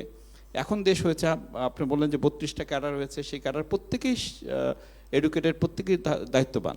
আপনি এটা এখন চালের হোক, মৎস্যের হোক, কৃষির হোক আর লবণের হোক, ডিসি ওখানে প্রধান থাকবে। ডিসি যেদিন সময় দেবে সেদিনই হবে। সাফারিং এখান থেকে শুরু হয় যে আপনি ওইখানে ওয়ান ম্যানের কাছে আপনার সিস্টেমটা নিয়ে যাচ্ছেন। আরেকটা আছে এই আইনের মধ্যে, আরেকটা জিনিস দেখেন, আমি আরেকটা বলি যে বাংলাদেশে একটা আইন আছে মাঠ পার্ক জলাধারের। আমি প্র্যাকটিক্যাল বলতেছি, তো আমি এগুলা তো মাঠ পার্ক গুলশান একটা মাঠ দখল হয়ে যাচ্ছে, ঢাকার ওইখানে অনেকেই আছে মাঠটা নিয়ে আন্দোলন করে আমাদের কলিগরা। তো আমি ওইটা নিয়ে টেস্ট চালাচ্ছি, ওইটা নিয়ে প্রধানমন্ত্রী থেকে শুরু করে এখন প্রধান উপদেষ্টা সবাই চিঠি দিছি। আইনের মধ্যে আপনারা জানেন একটা ক্লজ থাকে, কর্তৃত্বপ্রাপ্ত কর্মকর্তার লিখিত অভিযোগ ব্যতিরে কোনো আদালত এই বিচারার্থে গ্রহণ করবে না। বাংলাদেশে কোনো মামলা হয় না, এটা অনেক আইনে আছে, পরিবেশ আইনে আছে, আপনার মাঠ পাকের আইনে আছে। এখন ওই যে ডিসি অফিসের যে কর্মকর্তা বা সংশ্লিষ্ট যে কর্মকর্তা, সে তো জীবনে কোনোদিন মামলা করবে না বা সিভিল কোর্টগুলোতে মামলা করবে না। এই যে, তো আপনিও যেতে পারতেছেন না, হয় আপনার রিচার্জই করতে হবে, আদারওয়াইজ আপনার কী করতে হবে, ওই ডিসির পিছনে পিছনে করেন। এই সাধারণ একটা পরিবেশের মামলা করতে যাবেন, ডিস্ট্রিক্ট অফিস করবে না বা আমাদের পরিবেশ দপ্তর করবে না। এই যে মানুষের সাফারিংগুলো এখানে আইনের ব্যবস্থা বলতে রেখে দেওয়া হয়েছে যে আপনি ওই ডিসির কাছে যেতে হবে। মুর্তজা ভাই এখানে আছে, ছাপাখানা একটা এক আছে। এখন যে মুর্তজা ভাইয়ের মতো লোক সংবাদপত্রে এত বিখ্যাত মানুষ, সেও যদি একটা পত্রিকা খুলতে যায়, তার অবস্থাটা কী হবে? তার তদন্ত হবে, ডিস্ট্রিক্ট অফিসারের কাছে গিয়ে সে তারও কিন্তু একটা ছাড়পত্র আনতে হবে যে তাকে দেওয়া যায়। এই যে ধরেন আপনি একটা কোটি কোটি টাকা দেশের থেকে পাচার হয়ে গেছে, তার কোনো কাছে ছাড় আনতে হয় না। একটা পত্রিকা করতে যাবেন, একটা ডেভেলপমেন্ট ওয়ার্কের অর্গানাইজেশন করতে, আপনি দেখছেন যে একটা এনজিও করতে গেলে 80 লাখ টাকার রেট উঠছে। কারণ কি? নানা জায়গাতে। এখন ডিসি আপনার বিরুদ্ধে কি রিপোর্ট দিল, ডিসি আপনার পছন্দ করে না, তাইলে ডিসি একটা রিপোর্ট দিয়ে দিল, এই রিপোর্ট কিন্তু আর গোপনীয় রিপোর্ট, এই রিপোর্ট আপনি দেখতে পারবেন না, আপনার ছাপা, আপনার আর পত্রিকার ছাড়পত্র আপনার পাইলেন না, ডিক্লারেশন আর পাবেন না। এটাও কিন্তু ব্রিটিশের একটা আইন, ছাপাখানা অ্যাক্ট, এটা আমরা রেখে দিয়েছি। আমরা গণমাধ্যম উন্নয়ন কর্মীরা এখানে কথা বলছি, নিজেদের সাফারিং যারা আছে গণমাধ্যম বা যারা আছে, এই সাফারিংগুলো রেখে দিচ্ছে সিস্টেমের মধ্যে। আমি মনে করি যে ডিস্ট্রিক্ট কমিশনার 120 কমিটির উনি সমন্বয়ক থাকতে পারে সেন্ট্রাল গভর্নমেন্টের প্রতিনিধি হিসেবে, কিন্তু 120 কমিটির প্রধান তার থাকা উচিত না। আমি মনে করি যে আপনার অ্যাডমিনিস্ট্রেটিভ পাওয়ার দেওয়া দরকার লোকাল গভর্নমেন্টের কাছে। লোকাল গভর্নমেন্ট, আপনি যেই লোকাল গভর্নমেন্ট আছে সেই লোকাল গভর্নমেন্টের দেখবেন ময়লা আবর্জনা হচ্ছে, ওই লোকাল গভর্নমেন্ট জরিমানা করতে পারে না। কারণ কি? লোকাল গভর্নমেন্টে যদি একজন ম্যাজিস্ট্রেটিভ পাওয়ারের কর্মকর্তা নিতে হয়, সিও বা তাইলে তাকে ওই লোকাল গভর্নমেন্ট থেকে বেতন দিতে হবে। যেহেতু লোকাল গভর্নমেন্টের তো ইনকাম নাই, তারা নিতে চায় না। তাহলে যদি ওই কর্মকর্তা না নেয়, তার এলাকায় যদি একটা ময়লা আবর্জনা বা নর্মাল কারণে তার জরিমানা করতে হয়, তাকে ডিসির কাছে শরণাপন্ন হতে হয় মোবাইল কোর্টের। আদারওয়াইজ সে তো ওই রেগুলার কোর্টে গেলে অনেকে, কেন তাকে আপনি অ্যাডমিনিস্ট্রেটিভ ফাইন লোকাল গভর্নমেন্টের ফাইন করার ক্ষমতা দিবেন না একজন মেয়রকে বা একজন জনপ্রতিনিধিকে? অ্যাডমিনিস্ট্রেটিভ ফাইন করবে, তারপর হবে। এই প্রসিডিউরগুলো কিন্তু নেপালের মতো দেশ বা আশেপাশের দেশগুলোতে প্রচুর আছে। এই যে ক্ষমতার বিকেন্দ্রীকরণ না করে ডিসির কাছে দিয়ে দিচ্ছেন, এর জন্য ডিসি নিয়ে মারামারি হয়। আর কয়দিন পরে ডিসি নিয়ে অবরোধ হয়ে যায় কিনা, এটা হলো বিষয়। যে ডিসির পাওয়ার এরকম বাড়ানো হয়েছে যে ডিসি টিউনুর পদোন্নতি নিয়ে দেখা যাবে সচিবালয় ব্লকড, যে সচিবালয় আর ঢোকা যাচ্ছে না, বাসকর্ম। তো আমার কাছে মনে হচ্ছে এই ব্রিটিশ কলোনিয়ার মানসিকতা বা চেঞ্জ করতে হবে। যে ক্যাডারগুলো আছে প্রতিটা ক্যাডারকেই মূল্যায়ন করতে হবে। ডিসি সাহেবের কোনো প্রতিনিধি কিন্তু সিভিল সার্জন ডাকলে যাবে না, বা মৎস্য কর্মকর্তার মিটিংয়ে যায় না, এটা কিন্তু কমন, অন্য ক্যাডারগুলো যারা আছে তাদের যায় না। আরেকটা জনগণের সাফারিং আমার কাছে মনে হয়, ইনফরমেশন একটা খুব বড় বিষয়। আপনি একটা সরকারি অফিসে গেলে আপনাকে কি ইনফরমেশন দেবে? সবচেয়ে অথর্ব, সবচেয়ে বিরক্তকর, সবচেয়ে বদমেজাজি লোকটারে হয়তো বসায় রাখবে ইনফরমেশন ডেস্কে। এটা একটা খুব অপ্রয়োজনীয় ডেস্ক, এবং সরি টু সে মানে এটা, এবং সেই লোকটা আপনার দিকে এমনভাবে কথা বলবে যে আপনার দ্বিতীয়বার ভয় করবে যে মানিজ্যতার ভয়ে আমি তাকে দ্বিতীয় প্রশ্ন করব কিনা। আচ্ছা, আর নয়তো আপনার কার কাছে? পিওনের কাছে গিয়ে বলতে হবে, অথবা অ্যাডমিনিস্ট্রেটিভ অফিসার এও পিওর কাছে যায় বলতে হবে। এও পিও খুবই বিজি, যারা জীবনে কোনোদিন ট্রেনিং পায় না, তার কোনো বিহেভিয়ারাল সেন্স নাই, পাবলিক ট্রেনিংস নাই। এটা বড় কর্মকর্তার অফিসের রুম বন্ধ থাকবে। আমি যেই গল্পটা এই কথাটা বললাম আপনারা, এটা আমি জনপ্রশাসন সংস্কার নিয়ে একটা রিপোর্ট হয়েছে 1997 আগে। সেই রিপোর্টে আপনি বলা আছে যে তথ্য পাওয়া জনগণের অধিকার, কর্মকর্তাদের নাম পদবি থাকবে, তার দায়িত্ব থাকবে প্রতি কর্মকর্তা। আপনি একটা অফিসে গিয়ে কোন পদবীর কর্মকর্তা কি করে সেটা খুঁজতেই তো আপনার তথ্য তো পরে খুঁজবেন, কোন কর্মকর্তা কি করে সেটাই তো আপনার একদিনের রিসার্চের ব্যাপার হয়ে যাবে। এবং আপনাকে এই টেবিল থেকে ওই টেবিলে পাঠাবে, এই টেবিল থেকে ওইটাতে বলা আছে, সচিবালয় বিধিমালাতে বলা আছে তথ্য পাওয়া এবং তথ্য চিঠি পাঠানোর পরে চিঠি প্রাপ্তি হচ্ছে নাগরিকের অধিকার। 97 সালে লেখা একটা ফরম্যাটও দেওয়া আছে। আমি এই পর্যন্ত অনেক চিঠি লিখছি, যে কোনো কিছু হলে আমি প্রথম একটা চিঠি লিখি। এখন একটা যেটা আছে grs.gov.pd, সেখানেও চিঠি দিছি। আজকে পর্যন্ত কোনো কর্মকর্তা আমাকে উত্তর দেয় নাই। সিটি কর্পোরেশনে কয়েকদিন আগে আমাদের কলিগকে দিয়ে আরটিআই করছি, আজকে পর্যন্ত উত্তর পাওয়া যায় না। RTI act. দ্বিতীয় আছে কমিশন, মানুষের ভোগানোর জন্য আপনি কমিশন কতগুলো করেছেন। এই কমিশনগুলো হচ্ছে রিহেবিলিটেশন কমিশন। সরকারি কর্মকর্তা রিটায়ার্ড করা হইলে তাকে একটা পোস্টিং দিয়ে কোনো মতে রিহেবিলিটেশন করার জন্য, যারা সারা জীবন ওই ধরেন তার বসের বাইরে কথা বলতে পারে নাই বা ইয়ে করতে পারে না, এরকম কর্মকর্তাই ওখানে পায়। ভালো অনেক কর্মকর্তা আছে, তাদের পোস্টিং দেওয়া হবে না। এই কর্মকর্তারা ওখান থেকে কোনো হুঙ্কার দিতে পারবে না ওই কমিশনগুলোতে। সুতরাং তথ্য কমিশন বা অন্যান্য কমিশনগুলোতে আপনি কোনো পাবেন না। নদী কমিশনের মানে বিষয়, আবার কমিশনগুলো আইনেও করে দিয়েছে এরকম সুপারিশ। তো জনগণের জন্য অনেকগুলো ব্যবস্থা অনেক সময় হয়েছে, কিন্তু আইনে আমার কাছে মনে হয় প্রচুর পরিমাণে এরকম গলদ আছে এবং এইরকম ক্ষমতায়ন নাই। আরেকটা আমার কাছে মনে হয় যে একটা কথা দিয়ে শেষ করছি, যে আমাদের একটা আইন নিয়ে কাজ করি, তো সেই আইনটা একবার আটকায় গেল, 2 বছর আটকানো। ওই সচিবের পরে দেখা গেল ওই সচিবের মেয়ে ওখানে কাজ করতো ওই কোম্পানির পক্ষে, তাহলে এই সচিব 2 বছর, এই সচিবের মধ্যে আপনি কেউ প্রশ্ন করতে পারবেন না যে ভাই তুমি 2 বছর আটকে রাখছো কেন। উনি যেটা বললো যে স্থায়ী কমিশন যারা আছে, সংসদীয় স্থায়ী কমিশন, তার কাছে এই প্রক্রিয়াই তো নাই যে জবাবদিহিতা করবে স্থায়ী কমিশনের কাছে বা তার কাছে কি বলবে। একটা ন্যূনতম যে ছোট পর্যায়ের কর্মকর্তা আছে তারই জবাবদিহিতা নাই, তার বিরুদ্ধে আপনি কার কাছে গিয়ে বলবেন? She is all in the all. এবং অনেক ক্ষেত্রে পিওনের ক্ষমতাও আমার কাছে মনে হয় যে অনেক অফিসে অনেক বেশি। তবে পিওনরা দিয়ে যেটা হবে, বড় অফিসাররা দিয়েও তা অনেক সময় হয় না। সিন্ডিকেটটা এরকমভাবে করা হয়েছে। তো 2 বছর পরে দেখা গেল যে ওই কর্মকর্তা 2 বছর ধরে আটকে রাখছে। একটা মন্ত্রণালয়ের রুলস যেটা হইতে 3 দিনের দরকার, সর্বোচ্চ 7 দিন, 10 দিন, 15 দিন, সেটা 2 বছর 22 মাস আটকে রাখছে। এবং পত্রিকার নিউজ হচ্ছে ওনার মেয়ে ওই কোম্পানির পক্ষে কাজ করে, ওই কোম্পানির লবিংয়ে উনি এটা আটকে রাখছে। নো ওয়ান আজকে রিপোর্ট প্রকাশ হয়েছে। তো আমার কাছে মনে হয় যে এই সমস্যাগুলোর আসলে সমাধানের জন্য আইনি কাঠামো দরকার। আমাদের আইনে প্রচুর গলদ। কর্তৃত্বপ্রাপ্ত কর্মকর্তাকে প্রশ্ন করার ক্ষমতা দিতে হবে যে তুমি কি করছো, কেন করেছো, এটা আসলে নাই। ধন্যবাদ। অনেক ধন্যবাদ। জনাব আশরাফ কায়সারের কাছ থেকে তার মন্তব্যটা শুনবো। নিশ্চয়ই মাথায় অনেক কিছু ঘুরছে যে প্রসঙ্গগুলো আসছে। জি, জনাব আশরাফ কায়সার। আমরা তো সংস্কারের কথা বলছি এবং আগে সমাধান বলি, কারণ প্রবলেম আমরা অনেক দিন ধরে শুনছি। আমার মনে হয় যে জেলা প্রশাসক নামটি যে দিয়েছেন তাকে জনসম্মুখে আনতে হবে, এবং সব শাস্তি যে দেওয়ানি বা ফৌজদারি অপরাধের জন্য হয় তা কিন্তু না। ডিস্ট্রিক্ট কমিশনার এর বাংলা যিনি জেলা প্রশাসক করেছেন তার মতলব কী ছিল এটা বোঝার জন্য তাকে আমাদেরকে আইনের আওতায় আনতে হবে। আমার মনে হয় প্রশাসনের লোকরা খুঁজে বের করতে পারেন। সুজা সাহেব আছেন এখানে, উনি হয়তো জানতেও পারেন।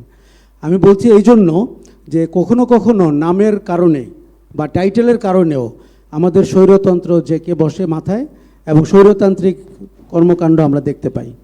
বিভাগীয় কমিশনারের নাম যদি হয় বিভাগীয় কমিশনার, এবং তাতে যদি আমলাতন্ত্র মোটামুটি খুশি থাকে, তাইলে ডিস্ট্রিক্ট কমিশনারের নাম কেন জেলা প্রশাসক হলো? তার মানে মতলবটা খুব পরিষ্কার। মতলবটা হচ্ছে ওই জেলায় আপনার গাড়ি 1 নাম্বার হবে, ওই জেলার সবচেয়ে বড় উঁচু বাংলোটি আপনার হবে, সবচেয়ে বেশি পিয়ন আরদালি আপনার থাকবে, আপনি যাওয়ার সময় হকাররা রাস্তার 2 সাইড থেকে সরে যাবে।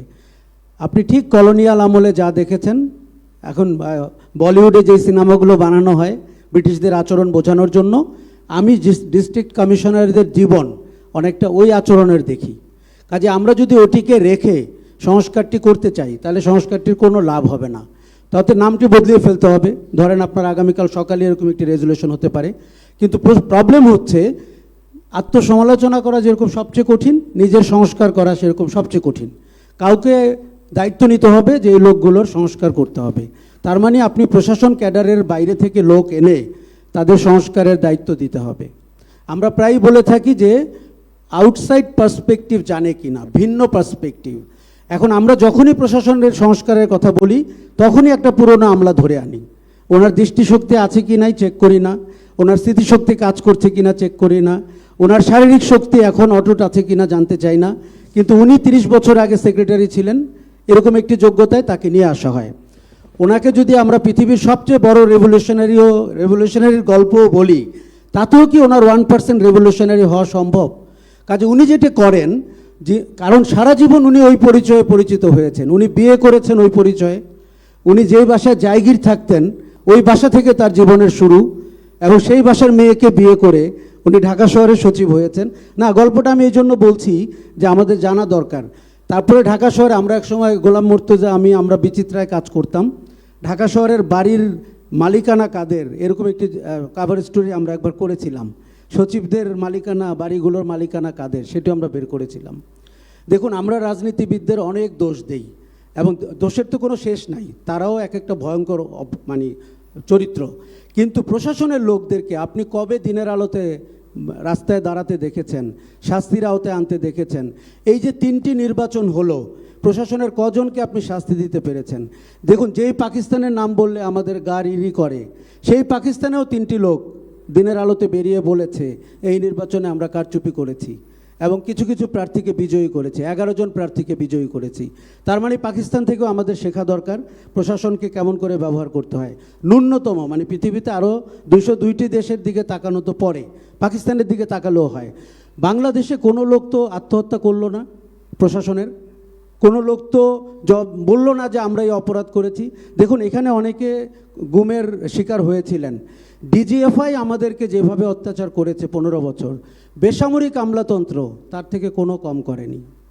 আমরা ডিজিএফআইয়ের কথা অনেক বলি, বেসামরিক আমলাতন্ত্র বলি না, কেননা তারা সুবেশধারী, তাদের চেহারা সুরত সুন্দর, কেউ কেউ আবার হার্ভার্ডেও গেছিলেন ওভারসাইজ কোট পরে ডিগ্রি নিতে। তার মানে হচ্ছে সংস্কারটি করতে হবে বাইরের থেকে আসা কোনো ব্যক্তির হাত দিয়ে, এবং যিনি চ্যালেঞ্জ করবেন এই কলোনিয়াল প্রশাসন আমাদের দরকার কি না। কারণ কলোনিয়াল মেন্টালিটি থেকেই তো সব প্রবলেমের শুরু। ওখান থেকে আপনি বাংলোর অধিকারী, ওখান থেকে আপনি বিবাহটি করেছেন, ওখান থেকে আপনি, আমার এক পরিচিত লোক একটা শিল্পকলা একাডেমি ডিজি হয়েছিলেন। উনি তার বন্ধু সচিবকে জিজ্ঞেস করেছিলেন যে আমি তো বাইরের লোক, আমি কি করব? বলছে, তুই কোনো কাগজে কোনো দিন কোনো মতামত বা সুপারিশ লিখবি না, এটা হচ্ছে প্রথম। আর কেউ আসলে বলবি হু, মানে আসছে, তারপরে লম্বা করে বলবি মানে আপনি এখন চলে যান। এই 3 শব্দের উপরে, ফোনেটিক্সের উপরে উনি 2 বছর ছিলেন। মানে অদ্ভুত। আমি ভাবলাম যে প্রশাসনের এই লোকটাকে তো পুরস্কার দেওয়া উচিত, নোবেল না হোক, নোবেল নিয়ে যেহেতু এত সমস্যা, দেশীয় আঞ্চলিক পর্যায়ের পুরস্কার তো দেওয়া যেতে পারে। এই লোকগুলোকে রেখে, এই বুনিয়াদী প্রশিক্ষণ রেখে এবং এই ধরনের অনাচার অপরাধ রেখে আপনি কোনো সংস্কার করতে পারবেন না।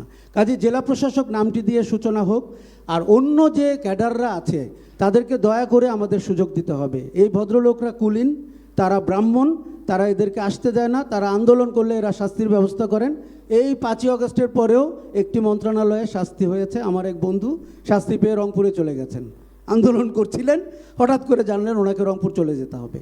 প্রশাসনের লোকদের অপরাধ আমরা বিচার করতে হবে, এবং তাদের অপরাধের শাস্তি কি হবে। দেখুন, আমি প্রায়ই বলে থাকি দেওয়ানি এবং ফৌজদারি অপরাধের শাস্তি আমরা জানি, নৈতিক অপরাধের শাস্তি কী। যারা ইলেকশন গুম করতে পারে তাদের অপরাধের শাস্তি কী? যেই ডিজিএফআই মানুষকে গুম করেছিল, খুন করেছিল, তার একটা শাস্তি আমরা তাও খুঁজে পাচ্ছি, যদিও আয়নাঘরগুলো ভেঙে ফেলা হয়েছে অথবা চেঞ্জ হয়ে যাচ্ছে।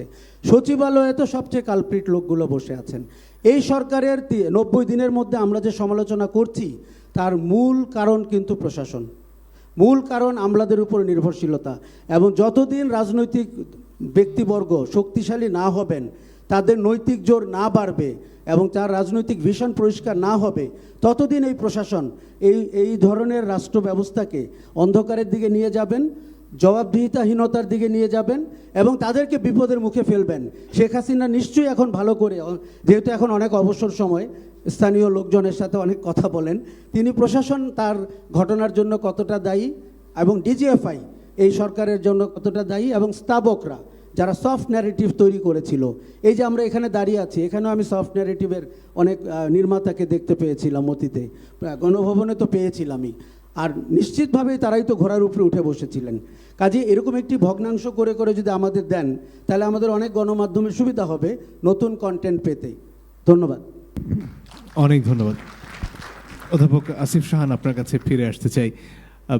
দুটো পাশে বোধহয় মাইক্রোফোনটা আছে। দুটো কেন্দ্রের কথা প্রায়শই আমরা শুনি জেলা পর্যায়ে। একটা হচ্ছে জেলা প্রশাসক, যেটার নাম পরিবর্তনের কথা এইমাত্র বলছিলেন জনাব আশরাফ কায়সার, এবং উপজেলা নির্বাহী কর্মকর্তারা বোধহয় এর চেয়ে খুব একটা কম যান না। আর এর বাইরে বলতে গেলে ঢাকায় সচিবালয় আরেকটি কেন্দ্র। এই যে কেন্দ্রীয় ভবন এবং স্থানীয় সরকার ব্যবস্থাকে কোনোভাবেই কাজ করতে না দিয়ে পুরোটাই প্রশাসন কাঠামো দিয়ে করার যে প্রবণতা, এর পরিবর্তনটা আসলে কিভাবে হবে? ধন্যবাদ। আপনি যেটা বললেন যে দুটো হচ্ছে কাঠামো, মানে যদি আমরা আগের রেজিমের কথা দেখি, দেখুন আগের রেজিমের একটা প্রধান বৈশিষ্ট্য ছিল এই কেন্দ্রীয় ভবন, সেন্ট্রালাইজেশন অফ পাওয়ারটাকে নিয়ে আসে। এবং এই পাওয়ার সেন্ট্রালাইজেশনের জন্যই যে সরকারই যখনই পাওয়ার সেন্ট্রালাইজ করে তাকে আসলে ব্যুরোক্রেসির উপর ডিপেন্ড করতে হয়। এবং এটা আমরা অতীতেও দেখেছি, 75 থেকে 90-তে দেখেছি, তখন হচ্ছে ব্যুরোক্রেসি সবচেয়ে পাওয়ারফুল সময়।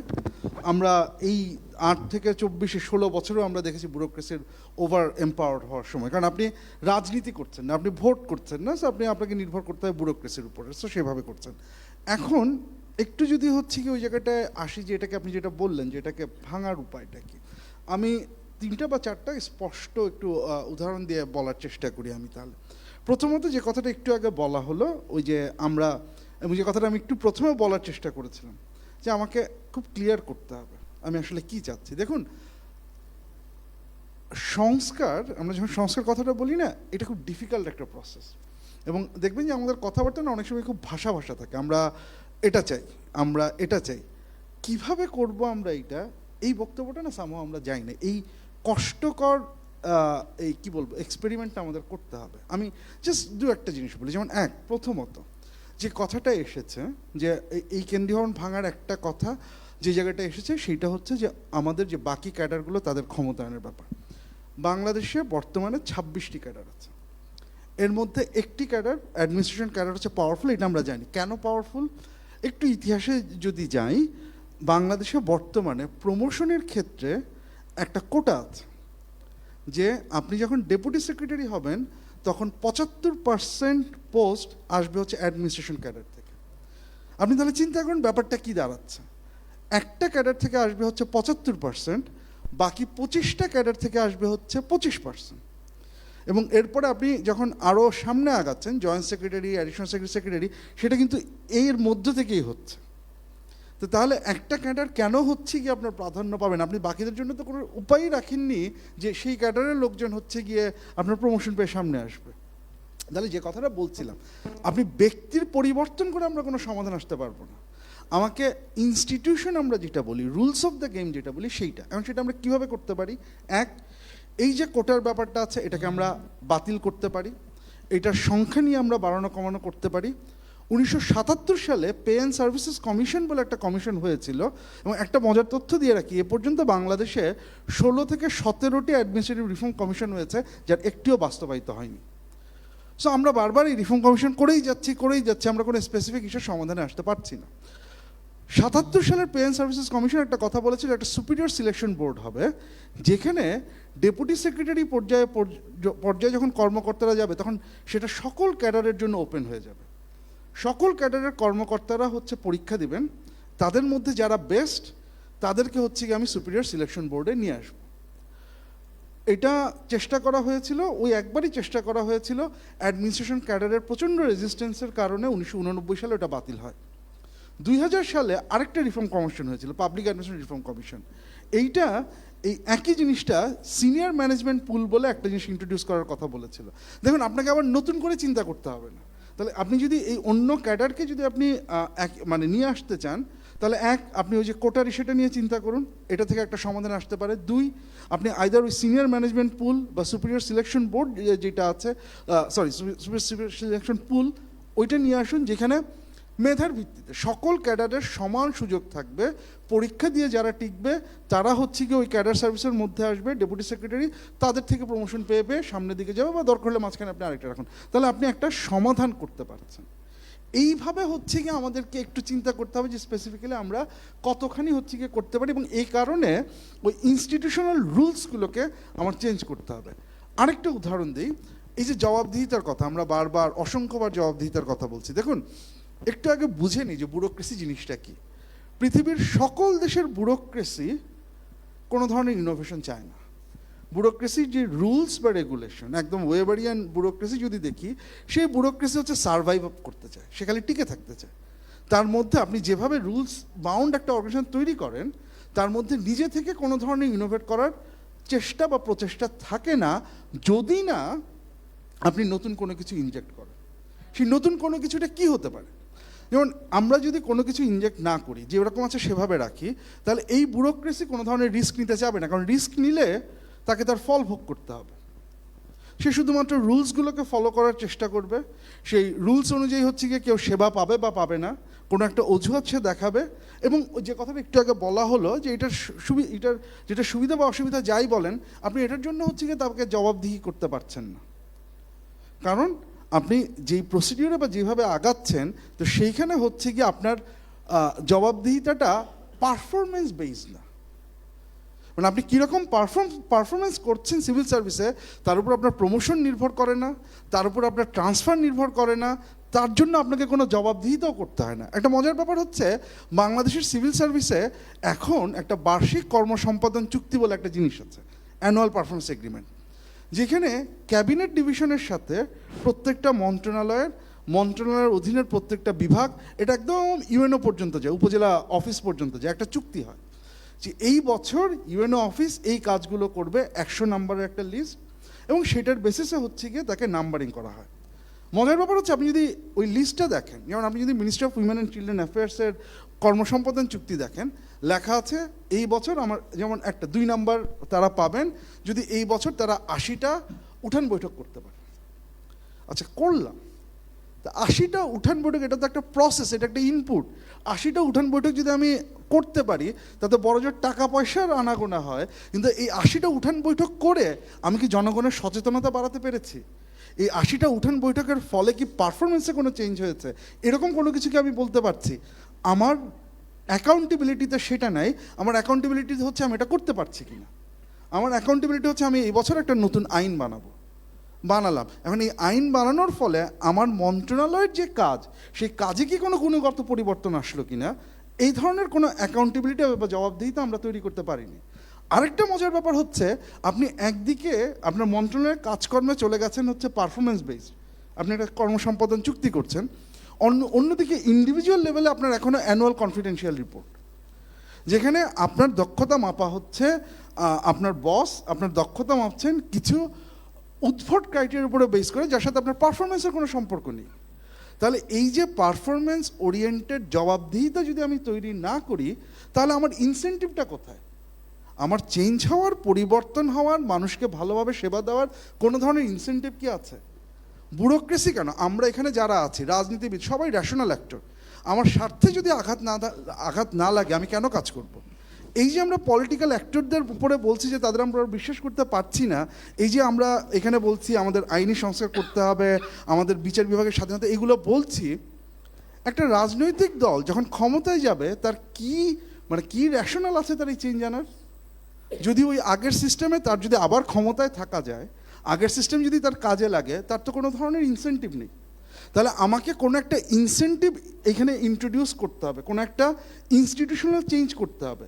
এ কথা যেমন রাজনীতিবিদদের ক্ষেত্রে সত্য, আপনার প্রশাসনের ওই কর্মকর্তার ক্ষেত্রে সত্য। তার পারফরমেন্সের উপরে যদি তার প্রমোশন বা ট্রান্সফার নির্ভর করে, শুধুমাত্র তখনই তিনি এটা করবেন। তার রাজনৈতিক নেতৃবৃন্দের কথাকে যদি হচ্ছে গিয়ে তিনি প্রতিহত করার চেষ্টা করেন, তার ফলে যদি তাকে কোনো কনসিকোয়েন্স ফেস করতে না হয়, শুধুমাত্র তখনই তিনি সেটা করবেন। এই ইনসেন্টিভ স্ট্রাকচারটা তো আমাদের চিন্তা করতে হবে। আমরা যখন রিফর্মার বা যেটা বললাম এই কারণে যে আমরা যদি মোটা দাগে বলে দিই যে আমাদের জনবান্ধব করতে হবে, এটা কিছু মিন করে না। আমরা যখন মানে একাডেমিক হিসেবে কনসালটেন্সি কাজ করতে হয়, তো আমরা যখন কোনো সমাধান পাই না তখন লাস্টে একটা কথা লিখে দিই। রিপোর্টে তো অনেকে রেকমেন্ডেশন চাই ডেভেলপমেন্ট পার্টনাররা, আমরা লাস্টে লিখে দিই হচ্ছে গিয়ে এ ব্যাপারে পলিটিক্যাল উইল এনশিওর করতে হবে। যখন লিখি তখন বুঝি এটার কোনো মানে নেই, কারণ রাজনৈতিক সদিচ্ছা আকাশ থেকে আসে না। ঠিক আছে, ভালো মানুষকে ক্ষমতায় বসাইতে হবে, ভালো মানুষ আকাশ থেকে আসে না। আমাকে ওই সিস্টেমেটিক চেঞ্জটা আনতে হবে, আমার ব্যুরোক্রেসির অ্যাকাউন্টেবিলিটির ওই স্ট্রাকচারটা তৈরি করতে হবে, অন্যান্য ক্যাডারকে অংশগ্রহণের ওই ধাপটা তৈরি করতে হবে। এই ইনস্টিটিউশনাল চেঞ্জগুলো যদি আমরা আনতে পারি, ইন্ট্রোডিউস করতে পারি, শুধুমাত্র তখনই হচ্ছে কি আমাদের পক্ষে করা সম্ভব হবে, আদারওয়াইজ হচ্ছে কি আমরা কিছু করতে পারবো না। ধন্যবাদ। অনেক ধন্যবাদ। বোধহয় কিছু যোগ করতে যাচ্ছিলেন জনাব সুজাউদ্দিন। ধন্যবাদ। আপনি অনেক যে ডিসক্রিমিনেশন বলছে, আমি কিন্তু একটা ইন্টারেস্টিং ইনফরমেশন দিই, আপনি হয়তো নিশ্চয়ই জানেন। ডেপুটি সেক্রেটারি নেবারদেরকে গাড়ির লোন এবং গাড়ির মেনটেন্যান্স অ্যালাউন্স দেওয়া হয়, এটা তো নিশ্চয়ই জানেন বোধ হয়, কিন্তু এটা কিন্তু আর কেউ পায় না। হ্যাঁ, তো দিস ইজ এ মেজর একটা ডিসক্রিমিনেশন না। যেমন আমি পিআইও ছিলাম, উনি জানেন PIO is a grade 1 post, তখন অবশ্যই নিয়মটা ছিল না, কিন্তু এখন যিনি আছেন নিজামুল কবির আমার সাথে কাজ করেছে, ও কিন্তু এটা পাবে না, although is a grade 1 officer. কিন্তু একটা deputy secretary ministry and above, সে প্রত্যেকে একটা গাড়ির লোন এবং গাড়ি মেনটেন্যান্সের জন্য, আমি ভুলে গেছি অ্যামাউন্টটা, 40 না 50,000 হোয়াট এভার ইট ইজ, কত, হ্যাঁ 50 এ পায়। তাহলে ইটস এ হিউজ, এটা কিন্তু আর কেউ পাচ্ছে না। কাস্টমসের কমিশনার, তার প্রচণ্ড ক্ষমতা, চিটাগাং কাস্টম কমিশনার তো ইনফিনিট পাওয়ার, সেও কিন্তু এটা পায় না। আমার কথা বলছি, this is a major discrepancy. কিন্তু যারা এই ব্যাপারে প্রস্তাব দিবেন বা ইনফ্লুয়েন্স খাটাবেন, পয়েন্টটা মনে রেখেন। বেস্ট হচ্ছে অফকোর্স সবারটা উঠে নেওয়া, অথবা ইকুইভ্যালেন্ট লেভেলে অল সার্ভিসে সব জায়গায় দেওয়া, এটা একটা। আরেকটা জিনিস যেটা আমি খালি প্রফেসর সাহেবকে শুধু ইনফরমেশন, ওই যে এটা অ্যাকচুয়ালি যে প্রমোশন দিয়ে ডেপুটি সেক্রেটারি বুদ্ধিটা, এটা করলো ওই ইয়ের সময়, যখন ক্যাডার কম্পোজিশন হয় 1988-এ জেনারেল জিয়ার সময়, ওটা ফলো আপে এই 80 বয়স হয়ে গেছে তো, slip of tongue, 80 I meant 80, মুখ দিয়ে বেড়ে গেছে 88।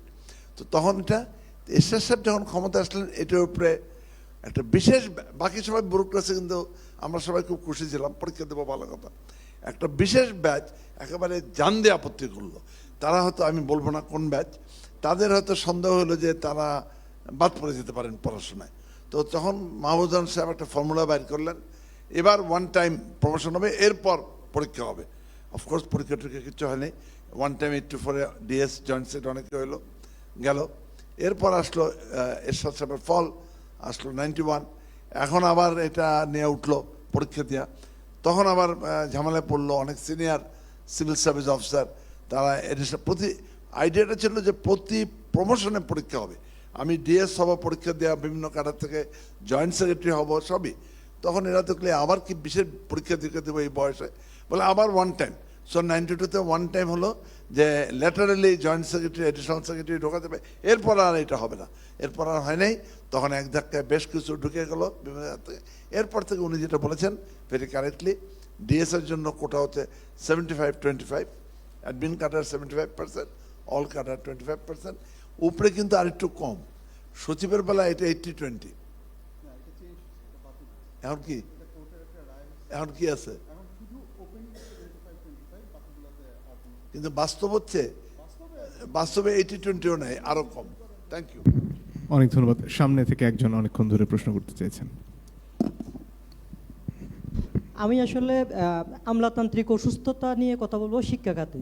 আমাদের টোটাল আন্দোলনটা হয়েছে কিন্তু আপনার মেধা নয় কোটা, এই প্রেক্ষাপটে দাঁড়িয়ে। এখন আমার বিশ্ববিদ্যালয়ে আপনার একজনকে উপাচার্য দেওয়া হয় গ্রেড 2। তো এটা আমার কাছে খুবই হাস্যকর। আমি রোগ নিয়ন্ত্রণ বিভাগ, স্বাস্থ্য অধিদপ্তরে চাকরি করি, আমার গ্রেড 6-এ জব করার 6 বছর 7 বছর কিন্তু পূর্ণ হয়েছে। I am not a gazetted officer, but I am a ওই গ্রেডে আমাকে হচ্ছে কি একটু বৈষম্য করা হয় আর কি। যাই হোক, এটা ফ্যাক্ট না। ফ্যাক্ট হচ্ছে আমি আমার ওই জায়গা থেকে লিখেছি উন্নয়ন দিয়ে হত্যাকাণ্ড জায়েজ করা যায় না। এখন 24 আন্দোলনের পরবর্তী সময় এখন 3 মাস আমার উপাচার্য নিয়োগ হয়েছে, 1 মাস হচ্ছে। এখন এখানে দাঁড়িয়ে আমি যে বলতেছি আমার লজ্জা লাগতেছে যে গ্রেড 2 মানের একজন প্রফেসরকে কেন উপাচার্য করা হবে? Why not it is grade 1? এটা আপনাদের কাছে প্রশ্ন। আমি জানি না, এটা আমাদের আমলাতন্ত্রের যারা আমলাতন্ত্রের আইনাগর, আমি আর 2বার যাওয়ার সৌভাগ্য হয়েছে। আমি আইনাগরও একবার গেছি হাইকোর্টে, সেখানে মঞ্জুর ভাইয়ের সাথেও দেখা করছি, এবং আমি এটার একটা সুরাহা চাই থ্রো প্রপার চ্যানেল। তো আমার তো মানে প্রত্যেকের জায়গাতে নিজস্ব সিলিং আছে, আমারও একটা সিলিং আছে। আমি আমাকে বারবার বিভিন্ন ধরনের আমাকে থ্রেট দেওয়া হচ্ছে, আমার চাকরি খেয়ে ফেলবে, আমার এই করবে সেই করবে, but I don't care about it. আমি ভেটেরিনারি মেডিসিন থেকে মাস্টার্স করা, চিটং veterinary and animal science university থেকে 2015 সালে গ্র্যাজুয়েশন শেষ করি, এবং ওখানে 2017 সালে ওখান থেকে মাস্টার্স করি, এবং চাকরি করি শ্রীলঙ্কায়। আমি মূলত কুকুর নিয়ে কাজ করি, তো ন্যাশনাল গাইডলাইন করি, এবং এখন ওয়ার্ল্ড হেলথ অর্গানাইজেশন ডেভেলপমেন্ট পার্টনারের সাথে কাজ করি। তো আমি ওই ধরনের থ্রেটগুলোকে ভয় পাই না। আমি যেটা মনে করি যে জনহয়রানি থেকে জনকল্যাণ বা জনবান্ধবতা, এটার জন্য আমাদের বেসিক পলিসি কি? উপাচার্য প্রতিমন্ত্রী সমান একটা পদ, সেটার বেসিক পলিসি তো grade 1। Why not it is grade 1? এটা আমি যিনি সিগনেচার করছে ওনাকে আমলাতন্ত্রের আয়নাগরে গিয়ে ওনাকে প্রশ্ন করছি, রুকসানা ওনার নাম, উপসচিব। আমি বললাম যে ম্যাডাম আপনি এই কাজটা কেন করলেন? উনি আমাকে আপনার আমলনামা দেখে দিচ্ছে, বলে যে দেখো কী লিখছে, রাষ্ট্রপতির আদেশক্রমে। আমি বলছি রাষ্ট্রপতি তো ভগবান না, রাষ্ট্রপতির তো গণতন্ত্র তো জবাবদিহিতা। আপনি বলে যে হ্যাঁ গতকালকেই তো করলাম, রাজশাহী ইউনিভার্সিটির একজনকে 167তম। আমি বলি যে আমি এটা জানি না, আমার বিশ্ববিদ্যালয়ের বয়স 28 বছর। আমার বিশ্ববিদ্যালয় বাংলাদেশের হেলথ ইকোনমিক্স সেক্টরে, মানে স্বাস্থ্য অর্থনীতিতে সবচেয়ে বেশি ভূমিকা রাখা বিশ্ববিদ্যালয় হচ্ছে এই যে চিটং ভেটেরিনারি অ্যান্ড অ্যানিমাল সায়েন্সেস বিশ্ববিদ্যালয়। তো এইটা আমি ভয়েস ফর ডিফর্মে আমি আমার সারা দিনের কোনো পেশেন্ট, আজকে আমার অনেকগুলো বিড়াল, অনেকগুলো খরগোশ ফেরত গেছে, আমি সব কাজটা শেষ করে শুধু এখানে আসছি শুধুমাত্র এই কথাটা উপযুক্ত মাধ্যমে উপযুক্ত প্রতিনিধির কাছে পৌঁছে দেওয়ার জন্য। ধন্যবাদ আমাকে সুযোগ দেওয়ার জন্য। জি ধন্যবাদ। সামনে আরেকজন। জি ধন্যবাদ। আমি দিদারুল ভূঁইয়া, আমি রাষ্ট্র সংস্কার আন্দোলন থেকে। তো লোকাল গভর্নমেন্ট এবং লোকাল নির্বাহী নিয়ে আমাদের আসলে সুনির্দিষ্ট প্রস্তাব আছে। আমরা যেটা বলেছি যে আসলে লোকাল নির্বাহী থাকতে হবে হচ্ছে লোকাল গভর্নমেন্টের আন্ডারে। মাহবুব ভাই যেটা বলছেন সো আমি এখানে আর ব্যাখ্যা করছি না। আমি আরেকটা আলাপ তুলতে চাই, সেটা হচ্ছে যে আপনার এই যে জনপ্রশাসন মন্ত্রণালয় একটা কলোনিয়াল সিস্টেম আপনারাই বললেন, এই মন্ত্রণালয়ের কোনো বিকল্প কি নাই? মানে হাউ অ্যাবাউট আমরা যেমন আপনার টিচার নিয়োগের ক্ষেত্রে একটা পুল তৈরি করা হলো, আলাপটা বোধহয় কিছুটা আসছে, তবু আমি একটু রিইটারেট করি। সেই পুল থেকে যদি আসলে বিভিন্ন মিনিস্ট্রিগুলো তাদের প্রয়োজন অনুযায়ী যদি অ্যাডমিন নিতে পারতেন, আমলা নিতে পারতেন, তাহলে কেমন হতো? এটা হচ্ছে আমার দ্বিতীয় আলাপটা বা আমার বোঝার জন্য আর কি জিজ্ঞাসা। এবং তৃতীয় হচ্ছে এই যে সরকারি চাকরির যে কখনোই এই চাকরি যাবে না, যেরকম একটা মানে ইয়ে আছে আমাদের সবার মধ্যে আর কি, এই জায়গাটায় যদি আসলে চেঞ্জ করা যায় যে একটা certain warning, number of warning বা এই সমস্ত বিষয়ের পরে আসলে চাকরিও যেতে পারে, এরকম একটা জিনিসকে যদি আরেকটু ইয়ে করা যায়, তাহলে কি আসলে সমাধান হতে পারে কিনা? আপনাদের মতামত চাই। ধন্যবাদ। সামনে আরেকটা প্রশ্ন আছে বোধহয় আমাদেরই সদস্য। শুভ অপরাহ্ন। আমি অশোক বড়ুয়া, আমি ভয়েস অফ রিফর্মের একজন মেম্বার। আমি খুব গ্রাসরুট একজন সরকারি কর্মচারী ছিলাম। 1978-এ আমি ইন্সপেক্টর পদে কাস্টমস বিভাগে আমি চাকরিতে জয়েন করি। এখানে জয়েন হয়রানি যে কথাটা বলা হচ্ছে, সবচেয়ে চর্চিত জায়গার নাম হলো এয়ারপোর্ট। সেই এয়ারপোর্টে ঘুরে ঘুরে আমাকে প্রায় 14 থেকে 16 বছর চাকরি করতে হয়েছিল। এয়ারপোর্টে আমার সহকর্মীরা যাত্রীদের হয়রানি করে, সেই হয়রানি থেকে তাদেরকে নিষ্কৃতি দেওয়ার জন্যে আমাকে প্রায় পোস্টিং দেওয়া হতো সার্ভেলেন্স টিমে। এবং মুহিত চৌধুরী সাহেব যে একসময় জাতীয় রাজস্ব বোর্ডে ছিলেন, তিনি একটা সেন্ট্রাল স্কোয়াড করেছিলেন, সেখানে আমি দায়িত্ব পালন করেছিলাম।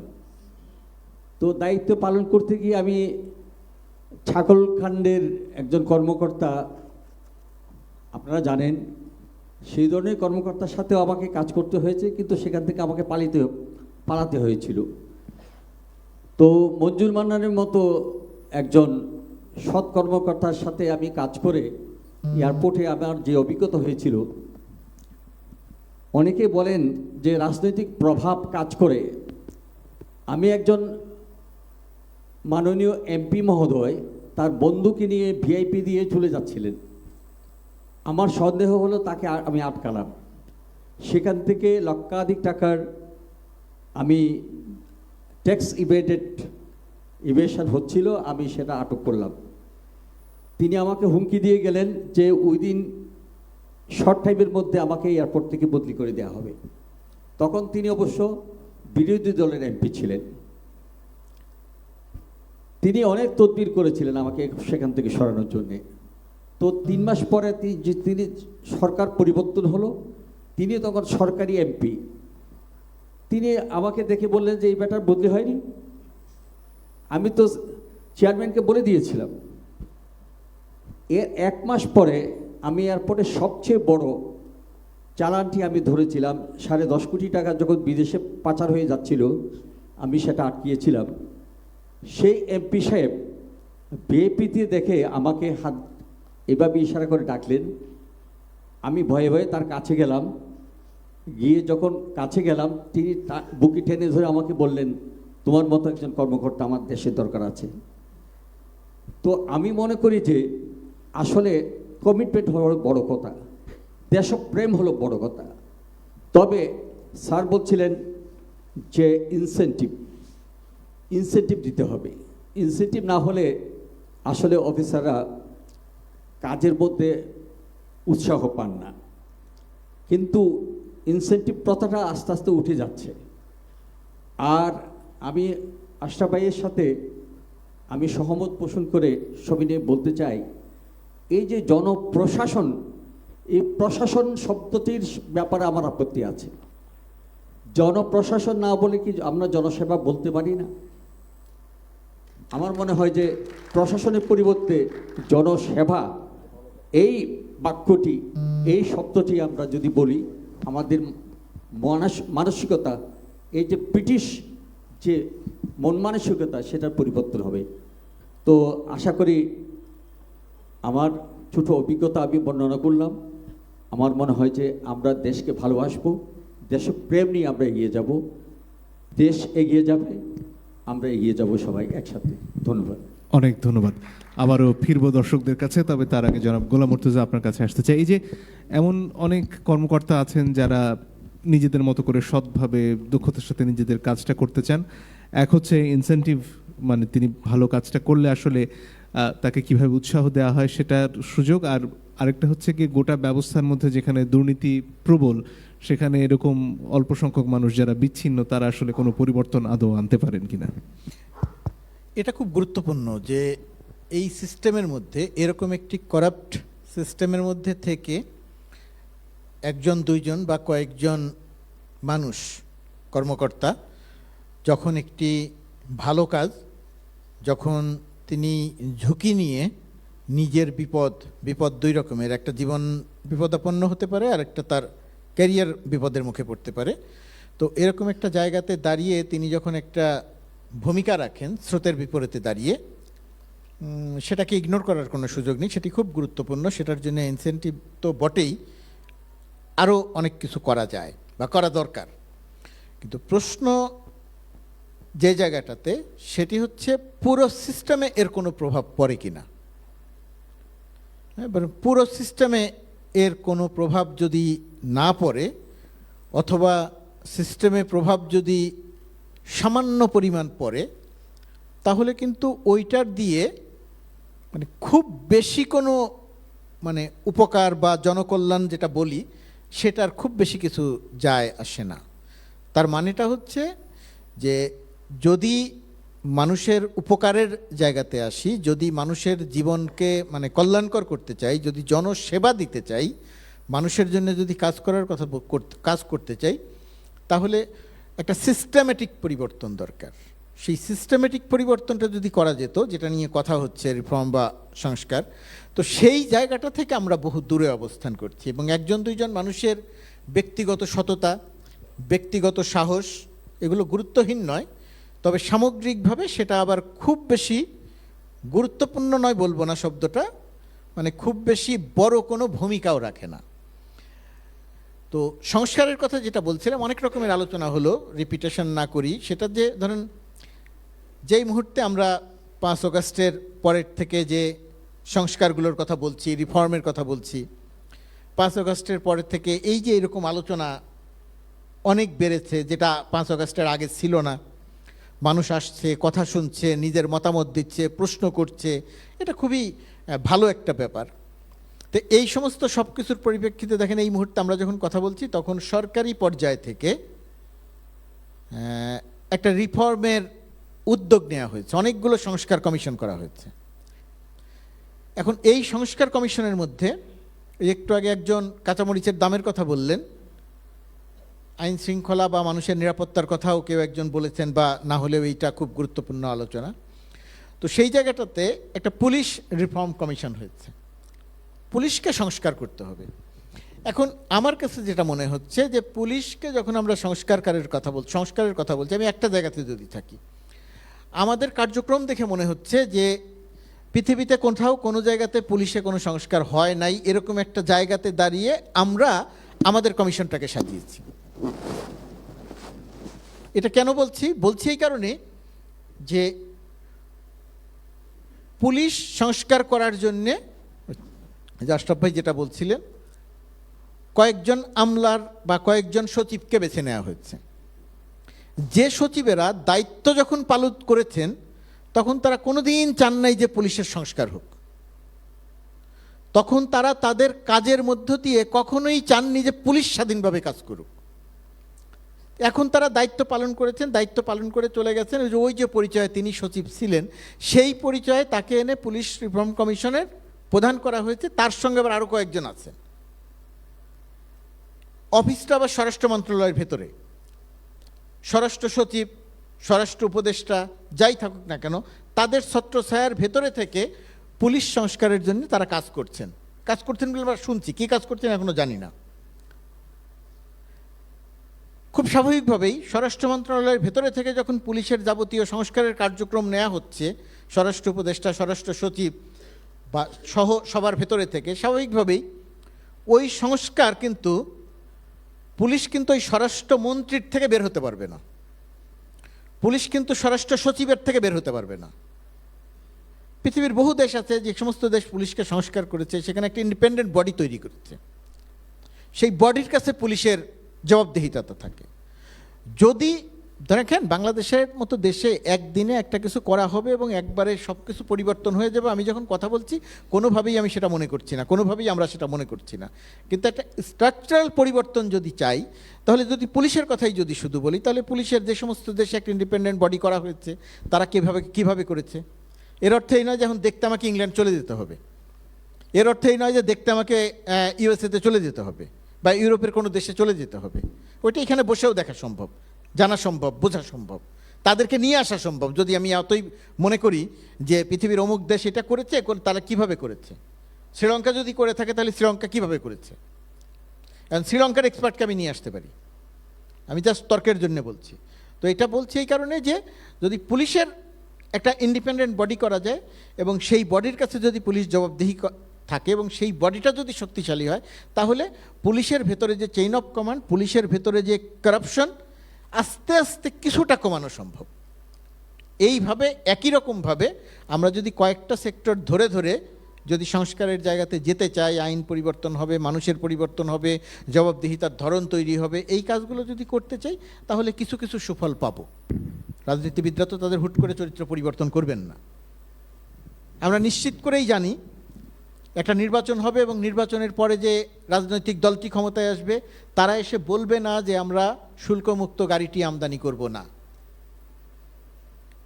আমি খুব ছোট জায়গা, রাজনীতিবিদরা বা আমাদের এমপিরাদের যে সমস্ত কারাপশন, সেই সমস্ত কারাপশনে শুল্কমুক্ত গাড়িটা অতি অতি ক্ষুদ্র একটি ব্যাপার, 1-1.5 কোটি 2 কোটি টাকা 5 কোটি 6 কোটি টাকা তারা শুল্ক মাফ করেন।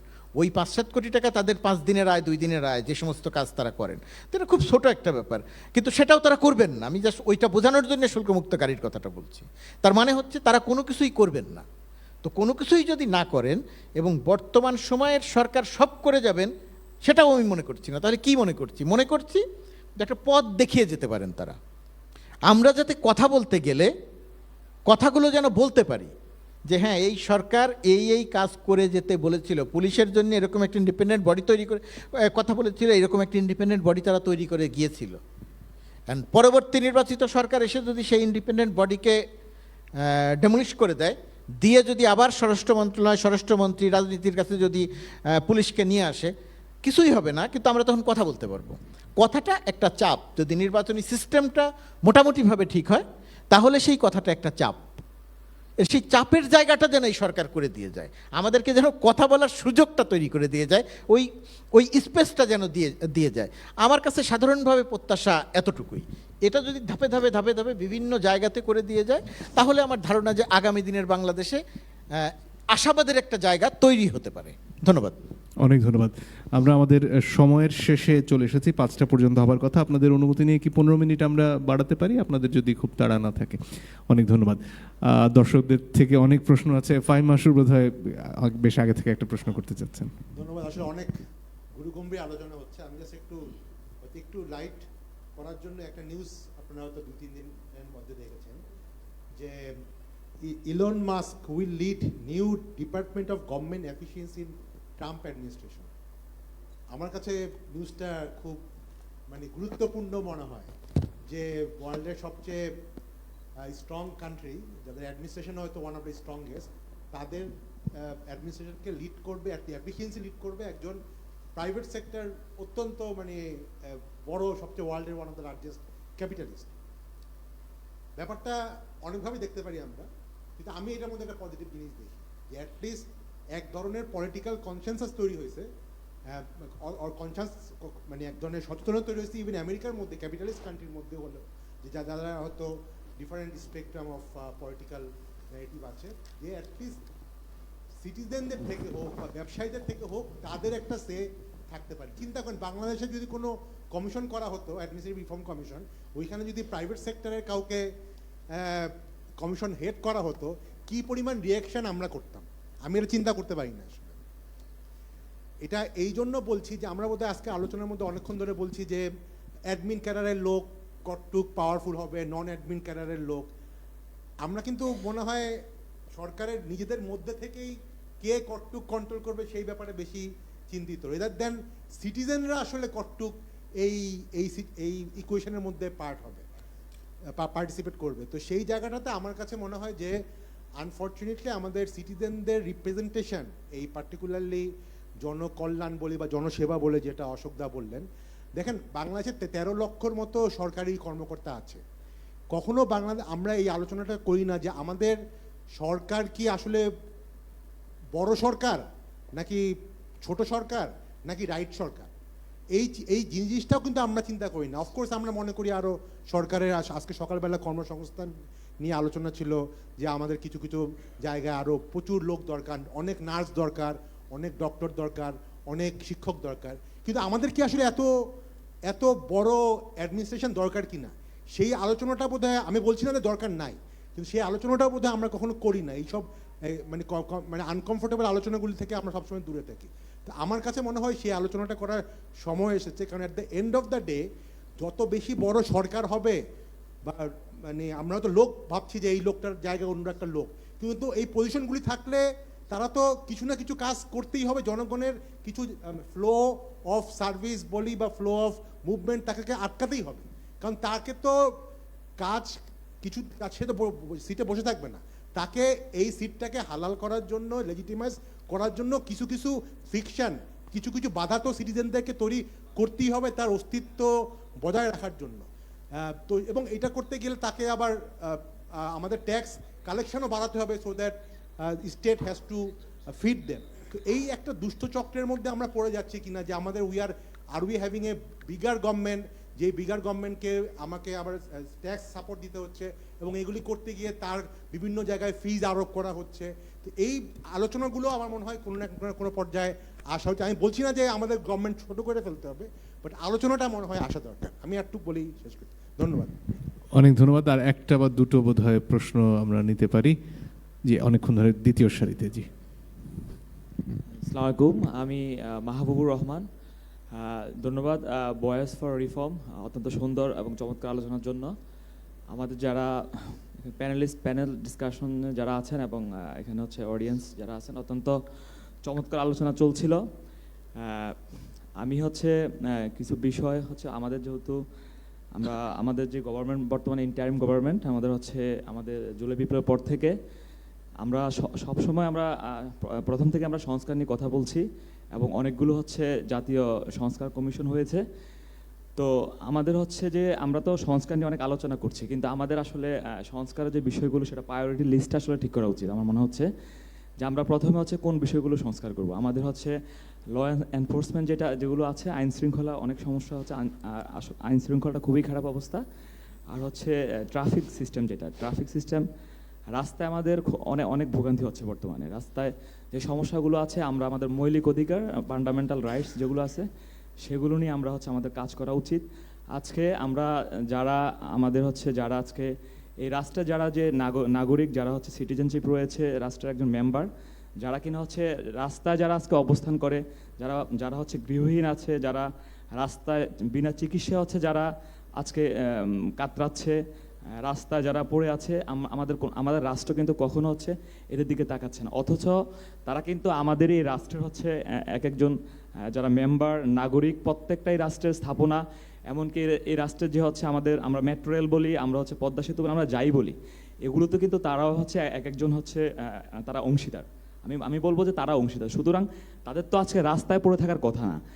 এদেরকে নিয়ে কিন্তু রাষ্ট্র কখনো এদেরকে নিয়ে কাজ করে না, এদেরকে নিয়ে সচেতন না। আজকে আমরা যদি ওই পর্যায়ে কাজ করতে পারি, আমার মনে হয় যে আমাদের মধ্যে যে সচেতনতার দরকার, অ্যাওয়ারনেস দরকার, আমাদের রাষ্ট্রের যে হচ্ছে আমাদের নাগরিকের প্রতি যে দায়বদ্ধতা রয়েছে, যে কমিটমেন্ট রয়েছে, সেগুলো সেগুলো হচ্ছে মানুষ অ্যাওয়ার হবে, রাষ্ট্র সেই দায়িত্বগুলো নিবে। আর আমি একটা বিষয় বলতে চাচ্ছি, সেটা হচ্ছে বর্তমানে হচ্ছে মব ভায়োলেন্স, আসলে প্রশাসন নিয়ে প্রশ্নটা করলে বা মন্তব্য করলে ভালো হতো। আমি এখনই প্রশ্ন চাচ্ছি, আমি একটু মব জাস্টিসের ব্যাপারটা বলতে চাচ্ছি যে মব জাস্টিস আসলে এটাকে আমরা মব জাস্টিস কেন বলছি। এটাকে আসলে মব জাস্টিস কখনো হচ্ছে মব মানে উশৃঙ্খল কোনো কিছু হতে পারে না। মব জাস্টিস আমরা না বলে মব ভায়োলেন্স বলতে পারি। তো মব ভায়োলেন্স কখনো রাষ্ট্রের জন্য কখনো ভালো না। তো এই ব্যাপারে আশা করি যে আমাদের যারা হচ্ছে উপদেষ্টা রয়েছে এই ব্যাপারে অনেক সচেতন হতে হবে। আমি যে প্রশ্নটা করব সেটা হচ্ছে আমাদের বর্তমানে হচ্ছে একটা হচ্ছে আন্দোলন চলছে, সেটা হচ্ছে গভর্নমেন্ট এজ, মানে চাকরিতে প্রবেশের বয়সসীমা হচ্ছে 35 নিয়ে একটা আন্দোলন চলছে, ন্যূনতম 35 এবং হচ্ছে শর্ত সাপেক্ষে উন্মুক্ত। তো আমাদের হচ্ছে আমাদের সংস্কার কমিশন যেটা জনপ্রশাসন, সেখানে কমিশন সুপারিশ দিয়েছিল হচ্ছে পুরুষদের ক্ষেত্রে হচ্ছে 35 এবং নারীদের ক্ষেত্রে হচ্ছে 37। সেই কমিটির যে সুপারিশটা ছিল সেই সুপারিশের আলোকে সেটা না দিয়ে একটা অধ্যাদেশ দিয়েছে হচ্ছে 32। তো আমি আমাদের যে প্যানেল ডিসকাশনে যারা রয়েছে আপনাদের কাছে আমি এই উত্তরটা জানতে চাচ্ছি, আপনাদের মতামত জানতে চাচ্ছি। যেহেতু আমাদের বর্তমানে 26 লক্ষ ইভেন 27 লক্ষ বেকার ছাত্র সমাজ রয়েছে, যারা এটা এক যুগেরও বেশি সময় ধরে এটা নিয়ে যারা কথা বলছে। তো আমি মনে করি যে এটা 35 হওয়া উচিত এবং আপনাদের মতামতটা জানতে চাবো যে 32 দিয়েছে, আপনারা তার পক্ষে আপনাদের মতামতটা দিবেন এবং হচ্ছে আপনারা হচ্ছে যে 35 আমরা চাচ্ছি এবং উন্মুক্ত দিলে আমাদের কি সুবিধা হবে কি অসুবিধা হবে দয়া করে আপনারা। অনেক ধন্যবাদ। আমার মনে হয় বুঝতে পেরেছি। অধ্যাপক রওনক জাহান আমাদের মধ্যে উপস্থিত হয়েছেন, স্বাগত আপনাকে। আমরা একেবারে শেষ প্রান্তে, আর মিনিট 5 আমাদের হাতে সময় আছে। যেন মাহবুবুল আলম আপনার কাছে ফিরে আসতে চাই। একটা প্রশ্ন বোধহয় ঘুরে ফিরে এসেছে, সেটা হচ্ছে কি আসলে নাগরিকরা কিভাবে এখানে অংশগ্রহণ করতে পারেন, এবং এর আগে আমরা স্থানীয় যে জনপ্রতিনিধি তাদের ক্ষমতায়নের কথা বহুবার বলা হয়েছে, এবং সেটা হলেই কি আসলে এই প্রশাসনের ক্ষমতার যে ভারসাম্য সেটা আসতে পারে? আমার কাছে প্রথম হচ্ছে লোকাল গভর্নমেন্ট আইনের সংস্কার অবশ্যই দরকার, এবং লোকাল গভর্নমেন্ট এম্পাওয়ারমেন্ট বলতে সলিড যেটা বোঝায় সেটা, এবং কতগুলো পাওয়ার তার কাছে ডেলিগেট করে দেওয়া যেতে পারে। কিন্তু অন্যান্য আইনগুলোর সাথে হয় না। যেমন ঢাকায় চেষ্টা করা হয়েছিল যে আমাদের সিটি কর্পোরেশনের আন্ডারে বাকি সবগুলো লোকাল গভর্নমেন্টকে নিয়ে আসার জন্য, কিন্তু কেউ মানে নাই, এখন মানছে না। সেটা একটা পলিটিক্যাল প্রসেস থেকেই হয় না। আমার কাছে মনে হয় আইনের সংস্কার দরকার। লোকাল গভর্নমেন্ট আইনটা এমনভাবে করা হয়েছে যে তোমাকে সব ক্ষমতা দেওয়া হয়েছে, কিন্তু মন্ত্রণালয়ের পারমিশন নিতে হবে, এরকম একটা বিষয় অধিকাংশ জায়গায় আছে। এইটার বিলোপ হতে হবে। আরেকটা জায়গায় আমার কাছে মনে হয়েছে যে ক্ষমতার যেটা হলো যে আবার আমরা একটু অ্যাডমিনিস্ট্রেশন আসি। একটা জায়গায় আমার কাছে মনে হয়েছে যে এটা একটু সমস্যা, যে যেমন ধরেন মন্ত্রণালয়ে একজন কর্মকর্তা বসে আছে, আর ডিপার্টমেন্টে আবার এই বেচেরই একজন কর্মকর্তা যাচ্ছে এর হেড হয়ে, এডিশনাল সেক্রেটারি লেভেলের ডিজি বা মহাপরিচালক। এতে ক্ষমতার যে চেক অ্যান্ড ব্যালেন্স, অর্থাৎ পরিবেশ অধিদপ্তরে এক সেম বেচের কর্মকর্তা বসে আছে, সে কখনো সিটি কর্পোরেশনের বিরুদ্ধে অ্যাকশন নেবে না, তার এখানেও সেম বেচের কর্মকর্তা বসে আছে। বা মন্ত্রণালয়ের কোনো কর্মকর্তা তার বেচমেট বা সচিব যে বসে আছে, বা তার যে এডিশনাল সেক্রেটারি লেভেলের তারা, এই যে ধরেন প্রত্যেকটা ডিপার্টমেন্টে আমার কাছে মনে হয় তার নিজস্ব কর্মকর্তা হওয়া উচিত। প্রশাসন বা মন্ত্রণালয়ে যারা কাজ করবে তারা শেখার জন্য ওখানে অ্যাডমিনিস্ট্রেটিভ পোস্টগুলোতে যেতে পারে, অথবা তারা পার্মানেন্টলি ওখানে তাদের দিয়ে যেতে পারে। তো এখানে একটা ডিপার্টমেন্টগুলোর মধ্যে একটা চেক অ্যান্ড ব্যালেন্স হওয়া উচিত। লোকাল গভর্নমেন্টের একটা পাওয়ার থাকবে, সেটা সেন্ট্রাল, আমাদের কনস্টিটিউশনে যেটা ছিল সেন্ট্রাল গভর্নমেন্টের সাথে, এই যে চেক অ্যান্ড ব্যালেন্সটা শুধুমাত্র অফিসার না, সেটা হচ্ছে প্রাতিষ্ঠানিকভাবে ইনশিওর করতে হবে। এবং সেটা ইনশিওর করা যাবে যখন লোকাবল সেপারেট হবে, অর্থাৎ সেন্ট্রাল গভর্নমেন্টের যারা এই অ্যাডমিনিস্ট্রেটিভ অফিসার তারা এই ডিপার্টমেন্টগুলোতে যাবে না। ইভেন দ্য কমিশন, আমার কাছে মনে হয় কমিশন যেগুলোতে আছে, আমি আমার ইয়েতে বলেছিলাম, কমিশনগুলো আবার আমি রিপিট করছি, এটা হচ্ছে রিহ্যাবিলিটেশন পোস্ট। সরকারি চাকরির থেকে রিটায়ার করার পরে তাকে কোথাও একটা পোস্ট দিতে হবে, তার একটা পোস্ট দেওয়া দেয়, সে কোনো মতে 3-4 বছর এখানে কাটায় দেয়। এই জায়গাগুলোতে সিভিল সোসাইটি দিতে হবে। নেপালের কথা আছে, নেপালে সিভিল সোসাইটি নেন। পুলিশ কমিশনের কথা বলে, পুলিশ কমিশন নিয়ে আমি একটা কথা বলি, 2007 সালে পুলিশ অর্ডিন্যান্স একটা তৈরি হয়েছিল, ড্রাফট হয়েছিল, 13 সাল পর্যন্ত হয়েছে। প্রজেক্টটা ইউএনডিপির ইয়েতে ছিল, কাজ হয়েছিল, সেটা বন্ধ করে দেওয়া হয়েছে। তো আমিও মনে করি মুর্তজা ভাইয়ের সাথে যে এটা বাইরে আসতে হবে, কারণ আমি আমার ক্ষমতা কখনোই ছাড়বো না। আমার হাতে যে ক্ষমতা আছে, যে এটা আমি ছাড়বো না। তো আমার কাছে মনে হয়েছে যে কমিশন যেগুলো হবে, এখানে আপনার জনসেবা কমিশন হতে পারে, নেপাল হতে পারে, তথ্য অধিকার কমিশন করছে, মানবাধিকার কমিশন করেছে। এই কমিশনগুলোতে সিভিল সোসাইটি বা এক্সপার্ট যারা আছে, এখানে আমাদের শিক্ষক মহোদয় আছেন, মুর্তজা ভাইদের মতো, বা সাংবাদিক সমাজের বিভিন্ন লোকজনকে নিয়ে কমিশনগুলো সাজানো যেতে পারে, যেখানে এই সিভিল সার্ভিস প্রশাসন দায়বদ্ধতার কাছে যাবে, জবাবদিহিতা করা যাবে, তাদের কাছে প্রশ্ন করা যাবে। পাশাপাশি আমাদের রয়েছে যেটা বললো যে সংসদীয় স্থায়ী কমিটিগুলো থাকবে, তো সেই জিনিসটাগুলো যদি করা যায় সেটা। আরেকটা হচ্ছে মন্ত্রণালয়ের কাছে এখনও ছুটির আবেদন যায়। মন্ত্রণালয় হচ্ছে policy making unit, say day to day কাজে ইন্টারফেয়ার করে, কার বদলি হবে, কার ছুটি হবে, এই যে ডে টু ডে অ্যাক্টিভিটিসগুলা, সেই জিনিসগুলা বন্ধ করে দিতে হবে। আদারওয়াইজ যেটা হলো হচ্ছে জনগণের আসলে ক্ষমতায়ন হবে না, ক্ষমতার চেক অ্যান্ড ব্যালেন্স করতে হবে। মন্ত্রণালয়ের বর্তমান যে প্রক্রিয়া আছে, কর্মকর্তারা এই জন্য ক্ষমতায়িত হয় বা জনসেবার জায়গা হয় না, তাদের কোনো চেক অ্যান্ড ব্যালেন্স নাই, জনগণের কাছে কোনো দায়বদ্ধতা নাই। সর্বোপরি যেটা হয়, আমাদের যারা এমপি মহোদয়রা হন বা যারা জনপ্রতিনিধি হন, তারা নিজেরাই তো আসলে নিজের দায়িত্ব সম্পর্কে না। উনি যেটা বললো যে সচিবরা দেখে এমপিরা দাঁড়াই গেছে, কারণ তার কাছে সচিবের কাছে অনেক তদবির আছে। সচিব 1 কোটি টাকার বরাদ্দ পায়, 2 কোটি টাকার বরাদ্দ পায়, তার এলাকায় বরাদ্দ বেশি দেবে, এগুলো সচিব দেয়, এটা পলিসি সিদ্ধান্ত না। সুতরাং সচিব দেখলে দাঁড়ায় যাবে কি, সচিবের জন্য গেট খুলে দেবে, সচিবের জন্য বাসায় বাজার করে নিয়ে যাবে। এই যে সচিবের অবাধিত ক্ষমতা, এটা আইনের আওতায় আনতে হবে। আমেরিকার কথা উনি বলেছেন, আমেরিকাতে ট্রাম্প আসুক আর যাই আসুক, তার যে এসওপি আছে, অর্থাৎ একজন কর্মকর্তা এসওপি দ্বারা নিয়ন্ত্রিত। তাকে একজন ক্লায়েন্ট আসলে তাকে দেখলে হাসি দিবেন, নাগরিক আসলে তাকে 2 বার বলবেন তার এই সমস্যা এই জায়গায় পাঠাবেন, এটা একটা এসওপি দ্বারা নিয়ন্ত্রিত। বাংলাদেশের মিনিস্ট্রিতে একটা কর্মকর্তার কোনো এসওপি নাই, তার মন মতো প্রতিবার তার মতো সিদ্ধান্ত দেয়। এই জিনিসটা অসুবিধা করতে হবে। আদারওয়াইজ যেটা আমাদের শিক্ষক মহোদয় বললো, অনেকগুলো কমিশন আছে, লাস্টের কমিশন আপনি এখনও পাবেন ওয়েবসাইটে গিয়ে, খুবই সুন্দর কথা বলা আছে। 97 সালে বলা হয়েছে বাজেট করে ফর্ম দিতে, আজকে পর্যন্ত করে নাই, এবং আগামী দিনও করবে কিনা সেটা বাতুনা করে করবে না। ধন্যবাদ সবাইকে। অধ্যাপক শাহান বোধহয় কিছু যোগ করতে চাচ্ছিলেন। আমি খুবই সরি, আমি জানি সময় খুব কম, জাস্ট 2টা পয়েন্ট। একটা যে মোপা নিয়ে যে মিস্টার পাবলিক অ্যাডমিনিস্ট্রেশন, এটা দরকার আছে কিনা, আমি জাস্ট এর 2টা কোয়েশ্চেনের উত্তর দিতে চাই। প্রথমত, আমার মনে হয় দরকার আছে, কিন্তু যেই রোলে আছে সেই রোলে না। আমি একটু যেটা বলি যে হিউম্যান রিসোর্স ম্যানেজমেন্টের ক্যারিয়ার ম্যানেজমেন্ট এবং প্ল্যানিং একটা ডিপার্টমেন্ট আছে মোপাতে, যেটা আসলে কোনো কাজ করে না।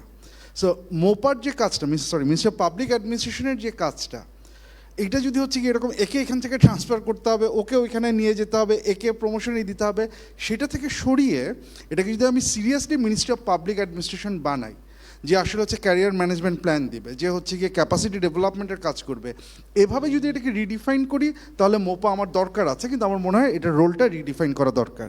দ্বিতীয়ত যে কথাটা বারবার এসেছে যে গভর্নমেন্টের সাইজ বড় কিনা, ওয়েলকাম টু আওয়ার সাইড, এই কথাটা আমরা 90 সাল থেকে বলে আসছি। 1996 সালে ওয়ার্ল্ড ব্যাংক একটা রিপোর্ট বের করেছিল, গভর্নমেন্ট দ্যাট ম্যাটার্স। 2000-এ বের হয়েছিল টেমিং দ্য লেভিয়াথান। প্রত্যেকটা বলছিল যে বাংলাদেশের ব্যুরোক্রেসি বটম হেভি। রিসেন্ট টাইমে যে রিপোর্টগুলো এসে সেটা আমরা দেখেছি যে অ্যাডিশনাল সেক্রেটারির জন্য যদি পোস্ট থাকে 40 জন, প্রমোশন পেয়েছেন 400 জন, টপ হেভি হয়ে গেছে। কারণ ওই পলিটিক্যালি হচ্ছে গিয়ে ওনাদেরকে পুনর্বাসন করার ব্যাপার। সো অতিরিক্ত যে আছে সেটা দূর করা প্রয়োজন, সেটা আমরা মনে করি। এটা নিয়ে বলে আসি, একটা সিস্টেম আছে ব্যুরোক্রেসির, যেটাকে আমরা বলি পজিশন ক্লাসিফিকেশন, যে পজিশন অনুযায়ী যতজন দরকার সেভাবে হচ্ছে গিয়ে নিয়োগ দেওয়া, বাকিরা গ্রেড অনুযায়ী পাবেন, সেরকম একটা কিছু হচ্ছে গিয়ে চিন্তাভাবনা করা যেতে পারে। ফাইনালি যে কথাটা আমি বলতে চাই, অ্যাকাউন্টেবিলিটি, এই কথাটা বলে আমি শেষ করে দিচ্ছি।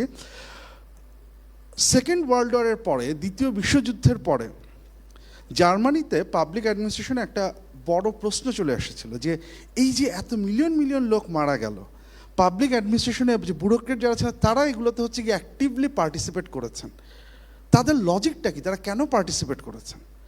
তাদেরকে যখন বিচারের আওতায় আনা হচ্ছিল, তাদের লজিকটা যেটা ছিল যে আমাদের কোনো দোষ নেই, we are just following the order, আমরা অর্ডার ফলো করছিলাম। এটা নিয়ে গাই অ্যাডামসের খুব বিখ্যাত একটা বই আছে, দ্য অ্যাডমিনিস্ট্রেটিভ ইভিল। এইটা হচ্ছে ইম্পর্টেন্ট জিনিস। ব্যুরোক্রেসিকে যদি হচ্ছে গিয়ে আমরা সংস্কার না করি, যে প্রফেশনালিজমের কথা বলা হচ্ছিল, যে প্রফেশনাল ভ্যালুর কথা বলা হচ্ছে, সেই প্রফেশনাল অ্যাকাউন্টেবিলিটি যদি আমি ইনজেক্ট না করি, তাহলে ব্যুরোক্রেসি বারবার অন্যায়গুলো করবে। আমরা যখন তাকে ধরবো, সে বলবে হচ্ছে we are just following the orders, এবং তার ফলশ্রুতিতে যে অ্যাডমিনিস্ট্রেটিভ ইভলটা তৈরি হবে, সেই অ্যাডমিনিস্ট্রেটিভ ইভলকে কিন্তু আমরা কোনোভাবেই কন্ট্রোল করতে পারবো না। ব্যুরোক্রেসির জবাবদিহিতা 4 ধরনের: লিগাল, হায়ারার্কিক্যাল তার বসের কাছে, পলিটিক্যাল, ফাইনালি হচ্ছে প্রফেশনাল। এই প্রফেশনাল অ্যাকাউন্টেবিলিটির জায়গাটা কোথাও নেই। ফাউন্ডেশন ট্রেনিং কোর্স বলা হলো, ব্যুরোক্রেটিক এথিক্স, এথিক্যাল ট্রেনিং, এটার উপরে একটা কোনো কোর্স বা মডিউল কিছু নেই। এই জিনিসপত্র সম্বন্ধে আমরা কিছু শেখাচ্ছি না। প্রফেশনাল ভ্যালুস সম্বন্ধে আমরা কোনো শেখাচ্ছি না। যে 5-10 জন আমরা দেখছি, 5-10 জন অ্যাক্সিডেন্ট, এটাকে বাড়াতে হলে ওই যে যেটা বললাম, আমাদের ওই ভিশন অনুযায়ী চেঞ্জটা আনতে হবে। আদারওয়াইজ সেই জবাবদিহিতাও আসবে না, সেই জায়গাগুলোতেও আমরা যেতে পারবো না। সবাইকে ধন্যবাদ। অসংখ্য ধন্যবাদ। আজকে যারা আলোচকরা ছিলেন, দর্শক যারা ছিলেন এতক্ষণ, তাদেরকে ধন্যবাদ। পরের সেশনটা ঠিক 5:30টায় শুরু হবে, সেটাতে যোগ দেওয়ার আমন্ত্রণ জানিয়ে আপনাদের সবাইকে আবারও ধন্যবাদ জানিয়ে এই সেশনের সমাপ্তি ঘোষণা করছি।